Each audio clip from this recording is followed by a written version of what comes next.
दोस्तों आज हम लोग स्ट्रक्चर ऑफ एटम का चौथा भाग करने जा रहे हैं। फोर्थ लेक्चर ये हमारा है। आज हम लोग 4 एटॉमिक मॉडल, साथ ही साथ डी ब्रॉय एंड हेसेनबर्ग के कॉन्सेप्ट्स को भी पढ़ेंगे। लेकिन पिछले दिन जो हम लोग फोटो इलेक्ट्रिक इफेक्ट और साथ ही साथ एटॉमिक स्पेक्ट्रा किए थे, उस पर कुछ उसके टर्म्स है, उसको भी डिस्कस करेंगे।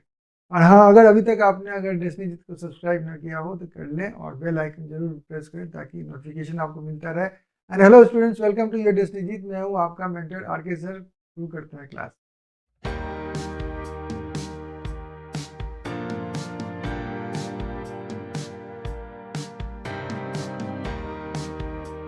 आज के लेसन का शुरुआत करते हैं फोटो इलेक्ट्रिक इफेक्ट के कुछ पॉइंट्स से जो कि आपको जानना जरूरी है, याद रखना है।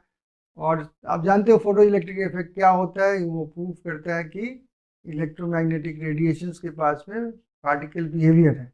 साथ ही साथ आप जानते हो कैसे एक्सपेरिमेंट किया जाता है कि कैसे रे ऑफ लाइट जो फोटोन के रूप में स्ट्राइक करता है मेटल प्लेट पर, तो उससे स्ट्राइक करने के बाद एनर्जी जो आती है उससे इलेक्ट्रॉन्स निकलते हैं। तो पहले इलेक्ट्रॉन निकालने के पहले इस लाइट को कुछ एक्स्ट्रा एनर्जी देना पड़ता है, जिसको हम लोग वर्क फंक्शन कहते हैं। यानी कि उस मेटल के बॉन्डेज को क्या करने के लिए, निरस्त करने के लिए वो लगता है, तब जाके इलेक्ट्रॉन निकल पाता है। तो ये जो इंसिडेंट एनर्जी है ये दो पार्ट्स में बढ़ता है। एक तो वर्क फंक्शन जो कि मेटल का सरफेस से निकलने के लिए जो लगेगा एनर्जी, और दूसरा जो काइनेटिक एनर्जी है जो कि इलेक्ट्रॉन यूज करता है मूव करने के लिए। तो हम लोग देखते हैं कि ई जो होता है, ई आई इज इक्वल टू एक तो फाई यानी कि वर्क फंक्शन, और के ई यानी कि इलेक्ट्रॉन का एनर्जी जो मूवमेंट के लिए लगता है वो निकलता है। तो ये जो ई है, हम लोग जानते हैं कि प्लैंक ने ई का एक रिलेशन बताया था। ये तो हम लिख सकते हैं एच न्यू इसके लिए। तो ये एच न्यू नॉट कहलाएगा कि एच, ये न्यू नॉट क्या है, तो इसको हम कहते हैं थ्रेशोल्ड फ्रीक्वेंसी। इसको क्या कहते हैं, थ्रेशोल्ड फ्रीक्वेंसी कहते हैं। और थ्रेशोल्ड फ्रीक्वेंसी जो होता है, मिनिमम फ्रीक्वेंसी रिक्वायर्ड, सबसे कम से कम इतना फ्रीक्वेंसी तो देना पड़ेगा ताकि हम इजेक्ट कर सकें, क्या इजेक्ट निकाल सकें, एमिट करवा सकें electron from the metal surface. उसके बाद हम लोग जानते हैं कि एक रिलेशन की V is equal to nu lambda. तो इससे हम लोग क्या कर सकते हैं, यहाँ पे न्यू के बदले हम C अपॉन लैम्डा लिख सकते हैं। C nu is equal to C upon C, यहाँ पे V जो है C हो जाएगा। तो हम ऐसे लिख सकते हैं, क्या है उसको, nu is equal to C upon lambda लिख सकते हैं। तो हम ऐसे लिख सकते हैं इसको, is equal to H C upon lambda naught हो जाएगा। नॉट लैम्डा नॉट, लेकिन देखिए यहाँ पे मैक्स लैम्डा लेना होगा, क्योंकि जैसे जैसे आपका लैम्डा बढ़ता है, वेवलेंथ बढ़ता है, एनर्जी घटती है। तो आप ये मत सोचिए कि बड़ा है तो उसकी एनर्जी ज़्यादा है, ऐसा नहीं है। ये जैसे जैसे आपका वेवलेंथ बढ़ेगा, रेडियो वेव्स बड़े बड़े होते हैं ना, तो उनकी एनर्जी कम होते हैं। आप अल्ट्रा वायलेट, वायलेट, गामा की तरफ जाएंगे तो उनका एनर्जी ज़्यादा होता है, plus the kinetic energy of the electron. ये तो बात आपको समझ में आ गई। अब हम क्या करते हैं, एक वैल्यू बताते हैं आपको। Hc का वैल्यू जो है हम बता सकते हैं। क्या बता सकते हैं Hc का वैल्यू? देखिए Hc जो है किससे बन रहा है, Planck's constant 6.6 10 to the power -34 और इंटू C से बना है। C मतलब क्या हो गया, स्पीड ऑफ लाइट। कोई भी इलेक्ट्रोमैग्नेटिक वेव है इसी स्पीड से चलता है। कब, ये आपका जूल सेकेंड हो गया, ये पर सेकेंड हो गया, सेकेंड सेकेंड कैंसिल हो गया। तो ये मिलकर जो है आप मल्टीप्लाई करोगे तो आंसर आएगा 1.9 कर देता हूँ, 10 टू द पावर -27 JM। ठीक है, ये आपका आया Hc का वैल्यू। इसका आया Hc का वैल्यू। अब मैं J को, जूल को कन्वर्ट करूंगा इलेक्ट्रॉन वोल्ट में। इलेक्ट्रॉन वोल्ट में कन्वर्ट करने के लिए हमको जानना पड़ेगा कि 1.6 10 to the power -19 joule is equal to 1 EV होता है। तो उसको हम रिलेशन को लेंगे यहाँ पे, 1.6 10 to the power -19 joule is equal to 1 EV। और यूनिटरी मेथड से हम तब पता लगाएंगे कि 1.99 10 टू द पावर -25 जूल्स अगर दिया हुआ है, जो हमारा ये वैल्यू है, तो कितना बन जाएगा वो। यूनिटरी मेथड से ये आ जाता है 1.241 ये आपका। तो ये जो पोर्शन है आप इसको आप राउंड ऑफ कर सकते हो, 12400 इंटू 10⁻⁻6 EV भी मान सकते हो यहाँ, ठीक है। तो ये आपका मिला।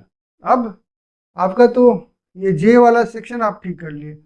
अब M वाला सेक्शन जो है उसको हम नैनोमीटर में कर देते हैं। तो 1 nanometre is equal to 10⁻⁻9 metre होता है। तो 1 मीटर मेथड से क्या हो जाएगा, 1/10⁻9 नैनोमीटर, दैट इज 10⁻9 मीटर्स। तो अगर हम इस JM को अगर हमको EV नैनोमीटर में करना है तो फिर हमको 10⁻9 से भी उसको मल्टीप्लाई करना पड़ेगा। तो हम देखते हैं कि इसको तो राउंड ऑफ कर दिया हमें, तो 1240 ये EV नैनोमीटर हो जाएगा। यहाँ पे हमने अपॉन लैम्डा लगेगा ना, लैम्डा यहाँ पे, अब जब ये मीटर में था तो इसको मीटर में रखा था हमने। अब हम लोग क्या करेंगे, जब इसको NM में करेंगे तो लैम्डा को भी NM में कर देंगे। तो नैनोमीटर में करने पर नैनोमीटर नैनोमीटर कैंसिल हो जाएगा। तो ये तो एनर्जी का ही तो यूनिट होगा, EV में आएगा आंसर। तो ये याद रखिएगा कि आप न्यूमेरिकल्स करने जाओगे तो HC अगर EV पूछ ले तो आप लिखोगे कितना, 1240। आप कहोगे क्या लिखेंगे, EV NM, वो लिखने की जरूरत नहीं है क्योंकि आपका अपॉन लैम्डा तो आएगा ही। तो जो भी लैम्डा यहाँ पे लैम्डा इन नैनोमीटर अगर लिखा रहेगा तो E इज इक्वल टू ये हो गया, ऐसे आप सोचो, ठीक है। अब एंगस्ट्रॉम में भी आ सकता है, उससे कोई फर्क नहीं पड़ता है, आप इसको भी एंगस्ट्रॉम में कर दीजिए, 10⁻10 से कर दीजिए, एक जीरो बढ़ जाता है और कुछ नहीं होता है, ठीक है ना। तो और ये वाला जो वैल्यू है आपको एनर्जी के लिए याद करना है। आपको प्रोसेस देखते हैं कैसे एनर्जी स्ट्राइक करता है, फोटोन कैसे स्ट्राइक करता है। इनकमिंग फोटोन आकर स्ट्राइक करता है किसी एक, मान लीजिए कि आपके ऑर्बिटल का एक इलेक्ट्रॉन को निकाल के बाहर फेंक देता है। अब जैसे ही वो बाहर जाता है तो K शेल का तो फोटो इलेक्ट्रॉन बन गया हो, काइनेटिक एनर्जी आ गई इसके पास में, एनर्जी मिलने के बाद में थ्रेशोल्ड कुछ फ्रिक्वेंसी मैंने कर मतलब वर्क फंक्शन तो कुछ लगा इसको निकालने में। अब जैसे ही ये खाली होता है तो उसके ऑर्बिट को कंप्लीट करने के लिए दूसरा एक इलेक्ट्रॉन बाहर से भीतर की तरफ में आता है, और जब आउटर शेल से इलेक्ट्रॉन भीतर आता है तो वो एमिट करता है electron in the form of photon, radiation in form of photon. तो फोटोन आया एनर्जी के रूप में और फोटोन गया एनर्जी के रूप में। आप कहोगे तो फिर तो एनर्जी ना मिला ना लॉस हुआ, नहीं, यहाँ पे एनर्जी जो लगा वो अलग था, ये एनर्जी जो आया मतलब निकला वो अलग था, क्योंकि यहाँ पे बॉन्ड एनर्जी को भी तोड़ना था, उसके बाद काइनेटिक एनर्जी देना था इलेक्ट्रॉन को, जबकि यहाँ पर केवल एक लेवल ऑफ ऑर्बिट से दूसरे लेवल एनर्जी तक जाना था। तो दोनों का फोटोन का एनर्जी अलग अलग है। लेकिन अब चलिए जो इन्फॉर्मेशन हमने एक्वायर किया है उसके सहारे हम एक क्वेश्चन करने की कोशिश करते हैं। देखिए यहाँ पे वेवलेंथ जो है एंगस्ट्रॉम में दिया हुआ है, तो इसको आप समझ लीजिएगा कि अगर HC आपको नैनोमीटर में लिखना है तो 1240 नैनोमीटर लिखिएगा, लेकिन एंगस्ट्रॉम में अगर लिखना होगा तो क्या लिखेंगे 1240, एक और जीरो बढ़ा दीजिएगा तो एंगस्ट्रॉम हो जाए। ऐसा क्यों, क्योंकि आप जानते हो कि मीटर को हम लोग नैनोमीटर या एंगस्ट्रॉम में चेंज होता है, गुना मल्टीप्लाई करना होगा, तो यहाँ पे जब हम मीटर को नैनोमीटर में चेंज करते हैं 10⁻9 से मल्टीप्लाई करते हैं, और अगर हम एंगस्ट्रॉम में चेंज 10⁻10 से मल्टीप्लाई करते हैं, एक जीरो उससे यहाँ पे ज़्यादा हो जाता है। अब क्या करें, what is the work function of the metal if the light of wavelength इतना जनरेट्स फोटो इलेक्ट्रॉन, मैंने सिंपल इलेक्ट्रॉन समझिए, और वेलोसिटी इतना from it, mass of electron दिया हुआ है, तो हमको वर्क फंक्शन खोजना है। तो वर्क फंक्शन खोजने के लिए हमको इक्वेशन जानना होगा, E is equal to work function plus K, ठीक है। वर्क फंक्शन जो है एक्चुअली E माइनस के ई मान kinetic energy of the electron हो जाएगा। E और काइनेटिक एनर्जी खोज लेंगे, उनका डिफरेंस निकाल लेंगे तो मुझे वर्क फंक्शन मिलने वाला है। इस तरह से हम लोग करने वाले हैं। तो चलते हैं, पहले हम E निकालते हैं। E इज इक्वल टू क्या है, HC अपॉन लैम्डा। HC कितना लिखेंगे, 2420 लिखेंगे क्योंकि एंगस्ट्रॉम में है। अब लैम्डा कितना है 4000, तो इसको हम 3 जीरोस लिख देते, 2 जीरोस कट गया, 4 से कैंसिल करते 3 1, तो ये हो गया 3.1 क्योंकि एक जीरो नीचे में है, तो EV में आ गया आंसर। EV में ही आंसर खोजना है। अब हमको kinetic energy of the electron खोजना होगा। उसके लिए हम क्या करते हैं, K इज इक्वल टू क्या करेंगे, half m of electron v square of electron. उसके बाद हाफ m कितना है, 9 × 10⁻³ kg, अच्छा, उसके बाद क्या है, वेलोसिटी स्क्वायर करना है, तो 6 स्क्वायर कितना हो जाएगा, इंटू 36 हो जाएगा, और इसका स्क्वायर कितना हो जाएगा, 10⁻10 हो जाएगा। ये सारा चीज हमें किस में मिला, जूल्स में मिला, और इसको हम कैंसिल करके हम लिख सकते हैं यहाँ पे क्या, 18। अब हम काइनेटिक एनर्जी लेकिन हमको चाहिए इसमें ईवी में चाहिए, तो हम जानते हैं कि 1.6 10⁻⁻19 जूल्स, ये याद करना होगा, इज इक्वल टू कितना, 1 EV। याद रखिएगा, ये आपका याद करने का चीज है, ये क्वेश्चन में है लेकिन याद करने का चीज है, इसको तो लेके हम यूज कर रहे हैं ना। फिर इससे क्या हो जाएगा, हमको क्या दिया हुआ, ये मल्टीप्लाई करें तो 162 हो जाएगा, 162 10⁻21, देखिए 31 और -31 और +10, तो जूल इज इक्वल टू 1.6 10⁻19, ठीक है, ये हो गया -19। अच्छा, ये हो गया, ऊपर में लिखते हैं 1, ये जो है 1.62 लिख देते हैं, इसको 1.62 कर देते हैं, तो +2 यहाँ पे ऐड होगा पावर में, तो 10⁻19 हो जाएगा, तो -19 पावर दोनों कट गया, मेरे पास क्या बचा, 1.62 अपॉन 1.6, बस 0 पकड़ लीजिए, ऐसे समझाने के लिए लिख रहा हूँ ये भी, और ये कितना 1.01 ऐसे, तो 1 पॉइंट इसको राउंडिंग करोगे तो 1.0 आ जाएगा ये भी। अब हमको चाहिए वर्क फंक्शन के लिए क्या चाहिए, तो work function is equal to E जो होगा वैल्यू माइनस के ई का वैल्यू मुझे मिला था 3.1 EV, और के ई का कितना मिला 1, ठीक है, तो इसको करेंगे, ये हो जाए 2.1 EV, और ये हमारा बी ऑप्शन राइट हो जाता है। इस तरह से देखिए कॉन्सेप्ट से हमने क्वेश्चन किया। अब देखिए उसके साथ साथ एक यहाँ पे पॉइंट देख रहे हैं, टॉपिक हेडिंग देख रहे हैं, स्टॉपिंग पोटेंशियल। तो मैंने जो वर्चुअल लैब था उसमें दिखाया था कि वोल्टेज एक समय ऐसा मैं नेगेटिव मिला दिया, इलेक्ट्रॉन्स निकलना बंद हो गए, यानी कि जिस काइनेटिक एनर्जी से निकलना चाहते उस एनर्जी को रोक दिया, बैलेंस कर दिया गया, इसे वोल्टेज के द्वारा, पोटेंशियल डिफरेंस के द्वारा, तो पोटेंशियल के द्वारा, तो हम कह सकते हैं स्टॉपिंग पोटेंशियल था ना वो, तो स्टॉप कर दिया था पोटेंशियल। तो क्या है, it is the potential required to stop electron from reaching the other side. It is the measure of the maximum kinetic energy of the electrons emitted during photoelectric effect. Photoelectric effect के समय जो maximum के जो release हुआ उसको stop कर देना, जिस वोल्टेज से हम स्टॉप कर देते हैं वही होता है स्टॉपिंग पोटेंशियल।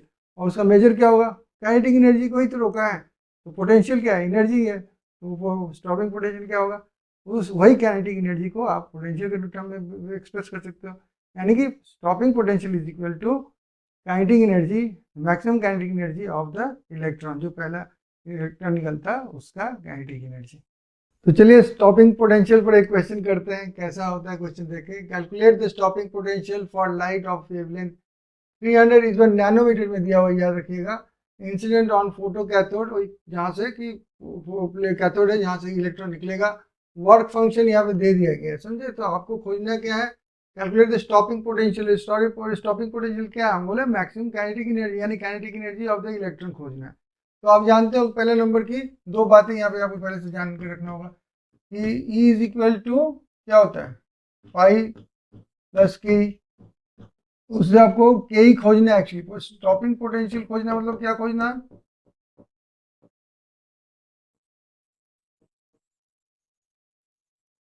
इसका मतलब कुछ नहीं, के ही खोजना है। तो के इज इक्वल टू क्या हो जाएगा, वो के को इस तरह के फाई को उधर ले जाए तो ई माइनस फाई खोजना है। ई और फाई तो मुझे पता है, ये है फाई, ठीक है, ये फाई है, खाली ई खोज लेना है तो हम डिफरेंस को बता देंगे। अब देखिए यहाँ पे नैनोमीटर में दिया, तो हम एच सी जो है, यहाँ पे एच सी जो है इस बार क्या लेंगे, 1240 नैनोमीटर लेंगे, ठीक है। एच सी पता चल गया हमको, तो ई खोजना है, तो E इज इक्वल टू क्या होगा, E is equal to H C upon lambda होगा। तो एच सी कितना है 1240, लैम्डा कितना है 300, एक जीरो कैंसिल कर दीजिए, और ये 3 से, तो 3 से तो पूरा जाएगा नहीं, तो हम ऐसे कर लेते हैं कि 3 4 जा 3 1 जा, ठीक है, और उसके बाद 3 ऐसे बचेगा।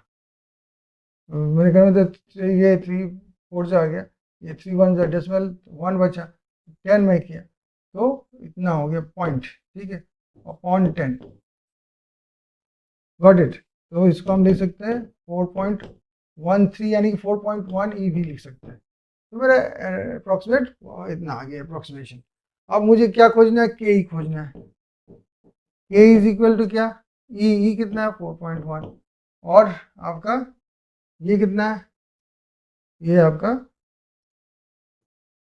3, तो 1.1 समथिंग, मैंने अगर इसको भी ले लेते हैं तो ये 3 हो जाता है यहाँ पे, तो ये 1.3, तो 1.3 या 1.4 अगर राउंड ऑफ करते हो तो ये यहाँ पे 1.4 हो गया होता, तो ये भी 1.4 हो गया होता है। तो ये कौन सा आंसर हो जाता है आपका, ये डी ऑप्शन आपका राइट हो जाता है। अब चलिए फोटो इलेक्ट्रिक इफेक्ट पर थोड़ा सा हम लोग ग्राफ करते हैं। ग्राफ का नॉलेज बहुत जरूरी होता है फिजिक्स में, देखते हैं। पहले तो इस कॉन्सेप्ट को समझते हैं एक बार फिर से डायग्राम से।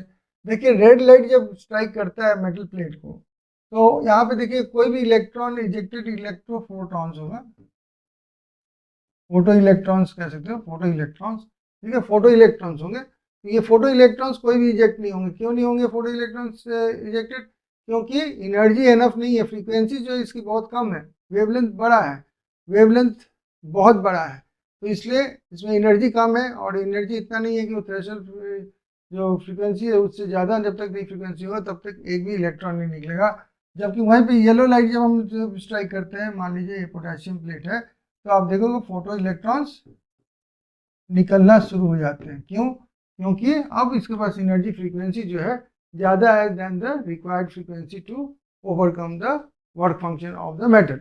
अब उसके लिए आप तो जानते हो ये वाला relation, I is equal to work function plus K, तो उसको हम H nu is equal to H naught plus K लिखते हैं। अब देखिए मैं यहाँ पर क्या करने वाला हूँ, के ई वर्सेस आपका ये खोजने वाला हूँ फ्रीक्वेंसी। तो उसमें मैं क्या करता हूँ, के ई को एक तरफ लाता हूँ, इस तरफ रखता हूँ, और एच न्यू नॉट को उस तरफ ले, H new minus H new not हो जाएगा के इज इक्वल टू। अब देखिए के ई यहाँ पे स्ट्रेट लाइन एक इक्वेशन तरह बन जाता है, ये के ई बन गया वाई, अच्छा, एच न्यू क्या बन गया, एम इंटू एक्स बन गया, और प्लस आपका ये बन गया एच न्यू नॉट, ठीक है, एच न्यू नॉट। तो आप देखोगे ये जो इंटरसेप्ट है, ये इंटरसेप्ट सी है, इंटरसेप्ट है, ये सी जो है ये माइनस में, नेगेटिव में है, तो माइनस साइन यहाँ पे भी रख सकते हो आप, कोई बात नहीं है। लेकिन समझाने के लिए कि माइनस इंटरसेप्ट इसका आता है, आपको समझाने के लिए मैं बता रहा हूँ। देखिए अगर ये वाई एक्सिस को मैं नीचे की तरफ ले जाता, तो ये जो रे है यहाँ से जो जीरो पर है, वो आके यहाँ पे स्ट्राइक करता, कहाँ पे, ये इंटरसेप्ट जो बनता वो नेगेटिव बनता। यानी कि ये जब तक फ्रीक्वेंसी नहीं आएगी, जिसको थ्रेशोल्ड फ्रीक्वेंसी कहते हैं, तब तक आपको इजेक्शन ऑफ द इलेक्ट्रॉन्स नहीं होंगे। थ्रेशोल्ड फ्रीक्वेंसी जरूरत है। और थ्रेशोल्ड फ्रीक्वेंसी मिलने के बाद अब जो है जितना आप फ्रीक्वेंसी बढ़ाओगे उतना स्पीड यानी कि काइनेटिक एनर्जी बढ़ेगी इलेक्ट्रॉन की। जैसे कि आप येलो लाइट यहाँ पे स्ट्राइक किए हो, तो जिस स्पीड से इलेक्ट्रॉन्स निकल रहे हैं, आप अगर वायलेट लाइट ले लेते हो तो उसकी फ्रीक्वेंसी ज़्यादा है, उसमें वही 2 इलेक्ट्रॉन्स निकलेंगे लेकिन ज़्यादा स्पीड से जाएंगे। तो यहाँ पे क्या हो गया, ये स्लोप बन जाता है। आप एम एक्स लिखा हुआ, एम यहाँ पे स्लोप होता है, क्या होता है, स्लोप होता है, और एम के बदले में यहाँ पे क्या है, एच। एच जो है प्लैंक्स कांस्टेंट हो जाता है यहाँ पे, एच जो है यहाँ पे प्लैंक्स कांस्टेंट, वो स्लोप बनाता है, स्लोप ऑफ द क्या, इस ग्राफ। तो इस स्लोप से प्लैंक कांस्टेंट के हिसाब से वो स्पीड बढ़ता है, काइनेटिक एनर्जी बढ़ती है जब फ्रीक्वेंसी बढ़ता है। एक तो ये था। दूसरा हम देखते हैं यहाँ पर number of electrons ejected versus आपका फ्रीक्वेंसी। नंबर ऑफ इलेक्ट्रॉन्स आप कितना भी फ्रीक्वेंसी बढ़ा दीजिए, फ्रीक्वेंसी से अभी मैंने बताया कि अगर आप येलो लाइट दे रहे हैं और अगर आपकी मतलब इंटेंसिटी जो है वो 1 है मान लीजिए और 2 इलेक्ट्रॉन्स निकल रहे हैं, तो आपके वायलेट लाइट के 1 इंटेंसिटी में 2 ही इलेक्ट्रॉन निकलेंगे। हाँ, speed of the electrons change हो जाएंगे, नंबर ऑफ द इलेक्ट्रॉन्स नहीं चेंज होंगे, number of the electrons remain constant. तो ये हो गया number of electrons versus frequency. Frequency से नंबर ऑफ इलेक्ट्रॉन्स नहीं बढ़ते, स्पीड ऑफ द इलेक्ट्रॉन्स बढ़ते हैं। इलेक्ट्रॉन्स निकलेंगे नहीं वो बताएगा, लेकिन नंबर ऑफ इलेक्ट्रॉन्स कम आप फोटॉन्स फेंकोगे तो कम इलेक्ट्रॉन्स निकलेंगे, ज़्यादा फोटॉन्स फेंको इनर्जाइज नहीं बोले, ज़्यादा फ्रीक्वेंसी वाला फोटॉन नहीं। आप अगर एक फोटोन बहुत ज़्यादा एनर्जी वाला फेंकते हो तो भी वो एक ही इलेक्ट्रॉन को स्ट्राइक करेगा और एक इलेक्ट्रॉन को निकालेगा। कम एनर्जी वाले जो कि थ्रेशोल्ड के ऊपर है उतने वाले एनर्जी से अगर आप एक फोटोन फेंकते हो वो भी एक ही इलेक्ट्रॉन निकालेगा। दोनों केस में दोनों में एक ही इलेक्ट्रॉन, नंबर ऑफ इलेक्ट्रॉन्स नहीं चेंज होगा। हाँ, स्पीड ऑफ द इलेक्ट्रॉन जरूर चेंज हो जाएंगे। और दो ग्राफ देखते हैं हम लोग। एक है देखिए number of electrons versus intensity. अब एक बार इलेक्ट्रॉन्स निकलने लगे माने आपके पास वो पर्याप्त फ्रीक्वेंसी है तब की बात हो रही है, तो एक इंटेंसिटी पकड़ लीजिए लेवल, तो आपके 2 इलेक्ट्रॉन्स निकल रहे हैं, तो 10 इंटेंसिटी आप करो उसका 10 गुना करोगे तो 20 इलेक्ट्रॉन्स निकलेंगे। तो ये देखिए ऐसे बनता है सिंपल, ये ग्राफ है। इंटेंसिटी जितना बढ़ाओगे उतना आपका नंबर ऑफ इलेक्ट्रॉन्स बढ़ रहा है, ये प्रोपोर्शनल हो गया। ठीक है, और देखिए ये क्या है, ये फ्रीक्वेंसी वर्सेस काइनेटिक एनर्जी, एकदम उल्टा जो अभी हम लोग किए फर्स्ट वाला जो किए थे हम लोग, काइनेटिक एनर्जी वर्सेस क्या किए थे ये, तो यहाँ वहाँ पे नेगेटिव पोटेंशियल आया था, ये आया था इंटरसेप्ट आया था। यहाँ पे जो जस्ट ये वाला ग्राफ मैं बना देता हूँ फिर से, देखिए ये ग्राफ था आपका, तो यहाँ से ऐसे बना हुआ था ना, और इधर से मैंने कहा कि ऐसे कर लीजिए, तो इसको लाइएगा आप, तो ये नेगेटिव स्लोप यहाँ पे बनेगा, है ना, ये वाला पोर्शन नेगेटिव होगा, और ये स्लोप क्या है एच। अब सब कुछ इसका यहाँ पे नेगेटिव है, यहाँ पे एच है। ये चूंकि आप ग्राफ को उलट दिए हो केवल वाई एक्सिस को, यहाँ पे जो एक्स एक्सिस है यहाँ पे ये वाई एक्सिस पे चला गया है, और यहाँ पे जो वाई एक्सिस था वो एक्चुअली यहाँ पे एक्स एक्सिस के ऊपर आ गया। तो जो बातें यहाँ पे थी उसका उल्टा यहाँ पे होगा। यहाँ पे आपने कहा ये जो स्लोप होगा, ये जो इंटरसेप्ट होगा नेगेटिव होगा, तो ये नेगेटिव इंटरसेप्ट आपने यहाँ पे कहा था, नेगेटिव इंटरसेप्ट। ठीक है, तो यहाँ पे पॉजिटिव इंटरसेप्ट हो जाएगा। यहाँ पे आपने कहा था स्लोप कितना होगा h, तो यहाँ पे क्योंकि रेसिप्रोकल हो गया ना, तो यहाँ पे 1/h हो जाएगा। बस ये ग्राफ आपको, ये वाला ग्राफ बेस है और उसके द्वारा ये वाला ग्राफ समझना है। अभी तक तो हम लोग एक तरह से क्या किए, रिवीजन किए, नहीं रिवीजन नहीं किए, हम लोग बोर एटॉमिक मॉडल का ही बेस तैयार कर रहे थे। तो बोर क्या किए थे, तो बोर देखिए इनका जन्म 1885 में हुआ था, 1962 में इनका डेथ हुआ है। एक डेनमार्क के फिजिस्ट थे, पीएचडी किए हैं कोपेनहेगन यूनिवर्सिटी से, जहाँ पर कि देखिए जे थॉमसन और अर्नेस्ट रदरफोर्ड दोनों एक साथ में, उन्हीं के साथ में वो पढ़े थे। अब सोचिए जे थॉमसन ने फर्स्ट एटॉमिक मॉडल तैयार किया, जो पम्पकिन सीड और प्लम एंड पुडिंग वाला जो कहते हैं वो मॉडल तैयार किया। फिर रदरफोर्ड ने तैयार किया क्या, प्लैनेट मोशन के हिसाब से, उसका अब करेक्शन कौन करेगा, नील बोर करेंगे। तो तीनों देखिए कितने ब्रिलियंट स्टूडेंट्स थे कॉलेज के, तीनों, और तीनों को ये देखिए, ये भी देखिए नोबेल प्राइज मिला है सबको। तो ये बात समझने की बात है। उसके बाद इनको फर्स्ट वर्ल्ड वॉर के बाद में ही work energetically for peaceful use of atomic energy. Atomic energy के बारे, एटॉमिक मॉडल के बारे में पढ़ रहे थे, एटॉमिक एनर्जी के बारे में इनके पास ज़्यादा ज्ञान था, तो उसी के ऊपर इन्होंने मैंने काम किया है, और इनको नोबेल प्राइज़ कब मिला, 1922 में। और ये फिगर, ये जो फोटोग्राफ देख रहे हो ये आपके बुक का ही है, बुक से इसको परिचय थोड़ा कर लीजिएगा तो चेहरा जानना पहचाना होना चाहिए, अच्छे अच्छे लोग हैं। और ये उनका मॉडल जिसके बारे में हम लोग फाइनली डिस्कस करेंगे। अब हम लोग शुरू करते हैं बोर के एटॉमिक मॉडल को, लेकिन याद रखिएगा डिस्क्लेमर यहाँ पे है, वो केवल हाइड्रोजन एटम के ही मॉडल को तैयार कर पाए, बाकी जिनके पास मोर देन वन इलेक्ट्रॉन है उनका वो मॉडल नहीं तैयार कर पाए। हाँ, हाइड्रोजन लाइक स्पीसीज जैसे तैयार करें जहाँ की इलेक्ट्रॉन निकल जाए, एक इलेक्ट्रॉन उसके ऑर्बिट में है, तो वो ऑर्बिट को एक्सप्लेन कर पाए वो। चलते देखते हैं मतलब क्या है। Bohr was the first to explain quantitatively the general features of the structure of hydrogen atom and its spectrum।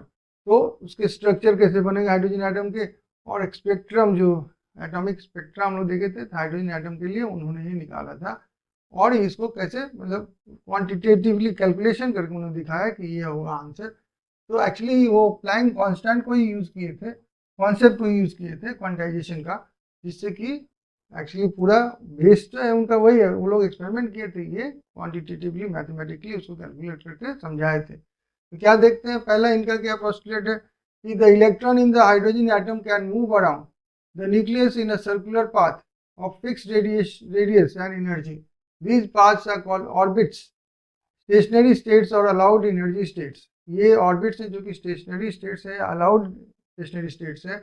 These orbits are arranged concentrically around the nucleus। तो मान लीजिए ये एक हाइड्रोजन आपका न्यूक्लियस है, क्या है, हाइड्रोजन न्यूक्लियस है।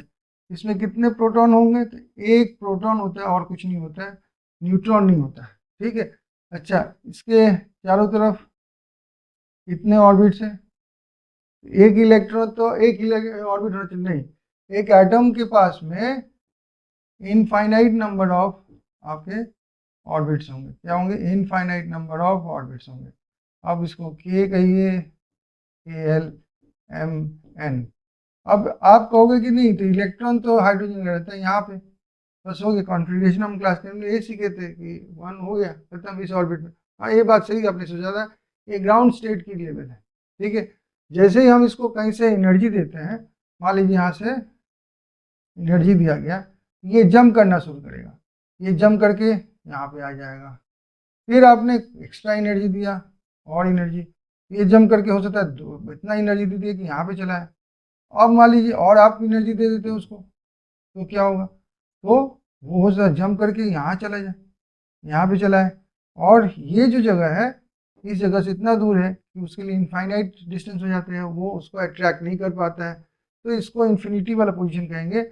यहाँ पर जो इसका एनर्जी है ये सबसे कम है, यहाँ पे सबसे ज़्यादा है। और सबसे ज़्यादा एनर्जी कितना होगा इसके पास, is equal to zero. Zero इसका एक्चुअली जब अट्रैक्शन नहीं होगी, रिपल्शन नहीं होगी, तो जीरो कहलाएगा। फोर्स नहीं रहेगा तो एनर्जी नहीं होगी, तो कोई फोर्स नहीं लगता है, एनर्जी यहाँ पे जीरो।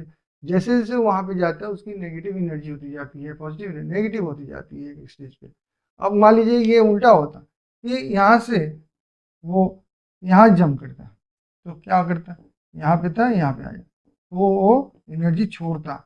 उसी तरह से अगर मान लीजिए यहाँ से यहाँ तक एकदम जंप करता है, ज़्यादा एनर्जी छोड़ता, ज़्यादा एनर्जी ऐसे छोड़ देता। तो जब जाते हैं भीतर तो एनर्जी छोड़ते हैं, लोअर स्टेज पर जाते हैं स्टेट में तो एनर्जी छोड़ते हैं, हायर स्टेट में जब आते हैं तो एनर्जी लेते हैं। तो energy of the electron in the orbit does not change. Orbit में, पर्टिकुलर ऑर्बिट में, जैसे इस ऑर्बिट में घूम रहा है तो जो एनर्जी इसके पास है वही रहेगा उसके पास। इस ऑर्बिट में घूम रहा है, जो एनर्जी इस ऑर्बिट का है उसी, तो डिस्क्रीट फॉर्म में एनर्जीज होते हैं, वो चेंज नहीं करते हैं। चेंज तभी एनर्जी होता है जब वो एक ऑर्बिट से दूसरे ऑर्बिट लेवल पे जाता है। तो energy of an electron in the orbit does not change with time, however the electron will move from a lower stationary state to higher stationary state when required amount of, move करेगा कब, required amount of energy is observe by the electron and energy is emitted when the electron moves from higher stationary state to lower stationary। या तो वो observe करेगा और higher stationary state में जाएगा, या वो देगा और हायर से लोअर में जाएगा। तो energy does not take place in continuous manner, ये कॉन्टिन्यूस मैटर में नहीं होता है। जैसे यहाँ से यहाँ तक उसने जंप किया तो एक एनर्जी निकला, सॉरी एनर्जी लिया उसने, यहाँ से यहाँ तक तो कॉन्टिन्यूसली एनर्जी नहीं ले रहा वो, एक पर्टिकुलर क्वांटम एनर्जी कह सकते हैं, डिस्क्रीट फॉर्म में एनर्जी ले रहा है, इतना एनर्जी लेगा तो वो जंप करेगा, एक माने एक सीढ़ी जंप करेगा। आप उसको डबल एनर्जी माने एक पर्टिकुलर एनर्जी दे तो वो 2 सीढ़ी जंप करेगा, 2 ऑर्बिट जंप करेगा, तो एक कॉन्टिन्यूस फॉर्म में एनर्जी नहीं दे रहा कि थोड़ा सा हाफ वे आ गया, थोड़ा सा एनर्जी दे, फिर वो यहाँ पे आया, ऐसे नहीं, वो जंप करेगा, जब एनफ एनर्जी नहीं होता आप यहाँ से ही आ जाए, बीच में कहीं नहीं अटकेगा। तो ये तो डिस्क्रीट एनर्जीज हो गए। The frequency of the radiation observed, जो एनर्जी वो लेता है उसका तो एक फ्रीक्वेंसी हो सकता है, तो frequency of the radiation observe या एमिटेड दोनों हो सकता है, ऑब्जर्व करे या एमिट करता है। अब एमिट कर रहे थे यहाँ पे, ऑब्जर्व कर रहे थे ऐसे, ठीक है। When transition occurs between two stationary state that differ in energy by delta E is given by the जो फ्रीक्वेंसी इज इक्वल टू क्या होता है, आप जानते हो, E is equal to H nu, तो अभी हम लोग किए हैं, तो डेल्टा ई भी तो वही होगा, न्यू इज इक्वल टू क्या हो जाएगा, डेल्टा ई अपॉन एच हो जाएगा। अब डेल्टा ई क्या होगा, difference between the energy of two levels, two orbits, E2 minus E1, जहाँ जाएगा वहाँ से माइनस कीजिए फर्स्ट वाले को, तो डिफरेंस हो जाएगा। Where E1 and E2 are the energy of lower and higher, higher में जाएगा तो E2 कहेंगे, हायर को लोअर कहेंगे, आपका नीचे वाले E1 को। This expression is commonly known as Bohr frequency rule, इसको हम लोग बोर फ्रीक्वेंसी रूल कहते हैं। एंगुलर मोमेंटम ऑफ इलेक्ट्रॉन, ये याद रखिए, बहुत इंपॉर्टेंट है। Angular momentum of electron is quantized, discrete form में वो निकलता है, कॉन्टिन्यूस नहीं निकलता है। इन अ गिवन स्टेशनरी स्टेट, वही एक ऑर्बिट में उसका फिक्स्ड होता है इतना, तो M V R is equal to क्या फिक्स्ड होता है,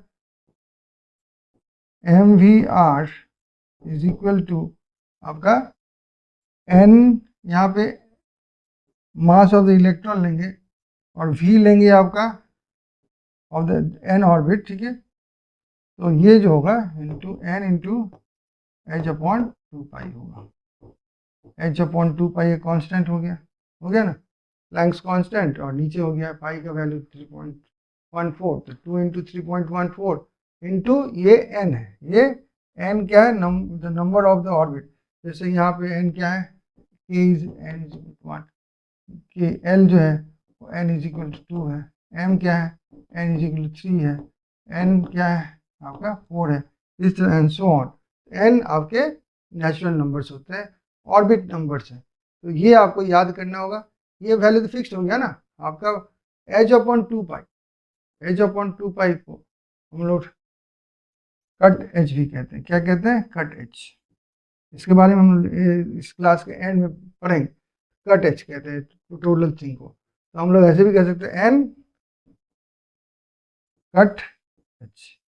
तो ये कट एच का वैल्यू फिक्स्ड है, कितना है, आप इसको प्लैंक कांस्टेंट का वैल्यू 6.6 × 10⁻34 कर दीजिए, डिवाइड बाय आपका 3.14/2, उसको कर दीजिए, 3 है तो 6.28, तो डिवाइड कर दीजिए, तो आपका 6.28 है, उधर 6.6 है, तो ऑलमोस्ट 1 पकड़ लीजिए इंटू 10⁻34, 1 मैंने 1 पॉइंट कुछ पकड़ लीजिए, 0.1 पकड़ के, तो 1 ही पकड़ लीजिए कुछ, तो वो वैल्यू फिक्स हो गया। अब जितना नंबर आप ऑर्बिट दोगे उतना उसका क्या बनेगा, एंगुलर मोमेंटम। ये एंगुलर मोमेंटम आया कैसे, एंगुलर मोमेंटम होता क्या है, वो भी हम लोग डिस्कस करेंगे। अब चलिए हम लोग देखते हैं एंगुलर मोमेंटम क्या होता है। तो एंगुलर मोमेंटम पहले इसके रिलेशन समझे। तो पहला नंबर देखिए, लीनियर मोमेंटम के बारे में बात करते हैं। लीनियर मोमेंटम क्या,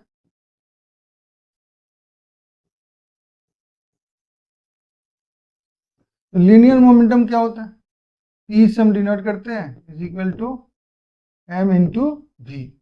अब सर्कुलर मोशन जो होता है ना, उसमें हम लोग सिमिलर एनालोगस मतलब हम लोग रिलेशंस निकालते हैं। अब मास के बदले में आपका जो ये होता है सर्कुलर मोशन में, उसमें रोटेशनल मोशन में हम लोग आई ले लेते हैं। क्या ये, क्या मोमेंट ऑफ इनर्शिया, क्या है, मोमेंट ऑफ इनर्शिया। और v के बदले में हम लोग ओमेगा लेते हैं, सर्कुलर वेलोसिटी, ठीक है। तो उसका जो मोमेंटम होगा उसको हम लोग L से डिनोट करते हैं, और इसको हम लोग कहते हैं एंगुलर मोमेंटम। क्या कहते हैं इसको, एंगुलर मोमेंटम,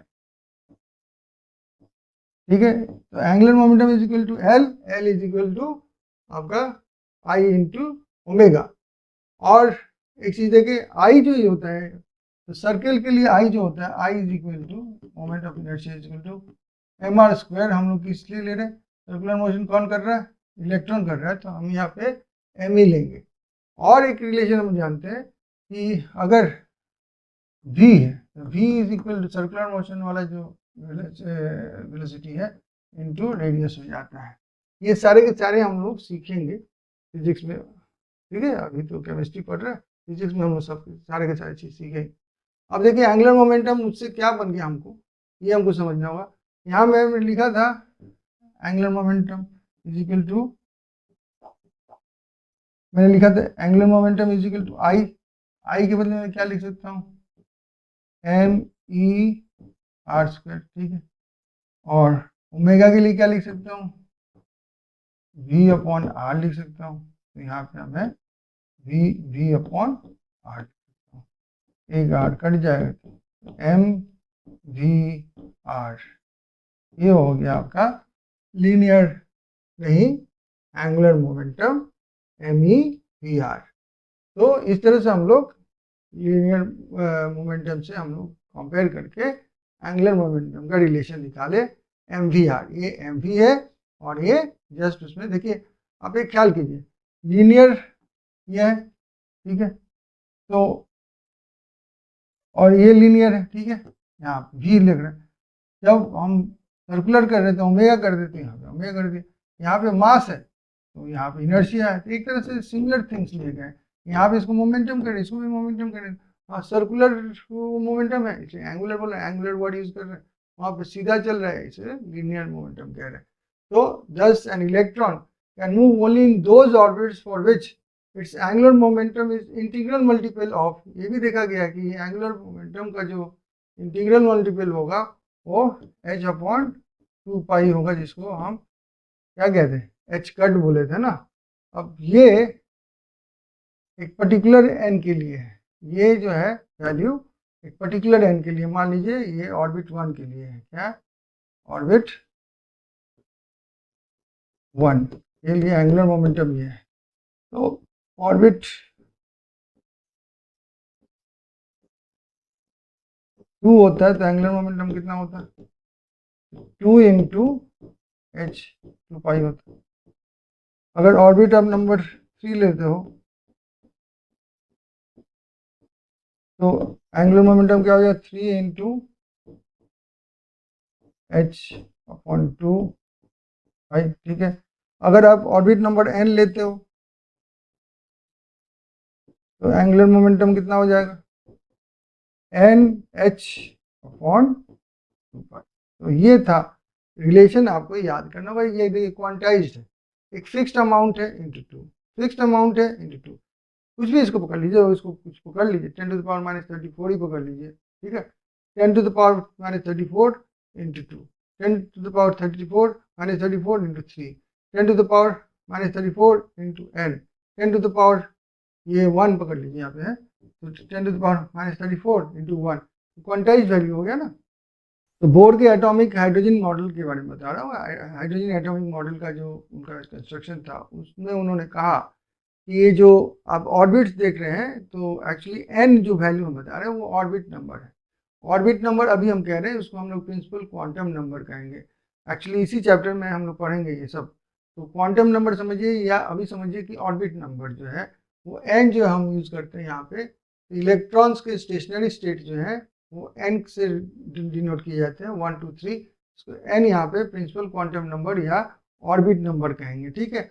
और रेडियाई ऑफ द ये जो स्टेशनरी स्टेट्स है, यानी कि ऑर्बिट्स के रेडियाई को हम कैलकुलेट कर सकते हैं, और वो बताया गया है कि हमें कि वो होगा जो भी आप जिसका भी जो भी ऑर्बिट नंबर n लेते हो, उसका रेडियस जो होगा वो होगा आपका n² a0 होगा।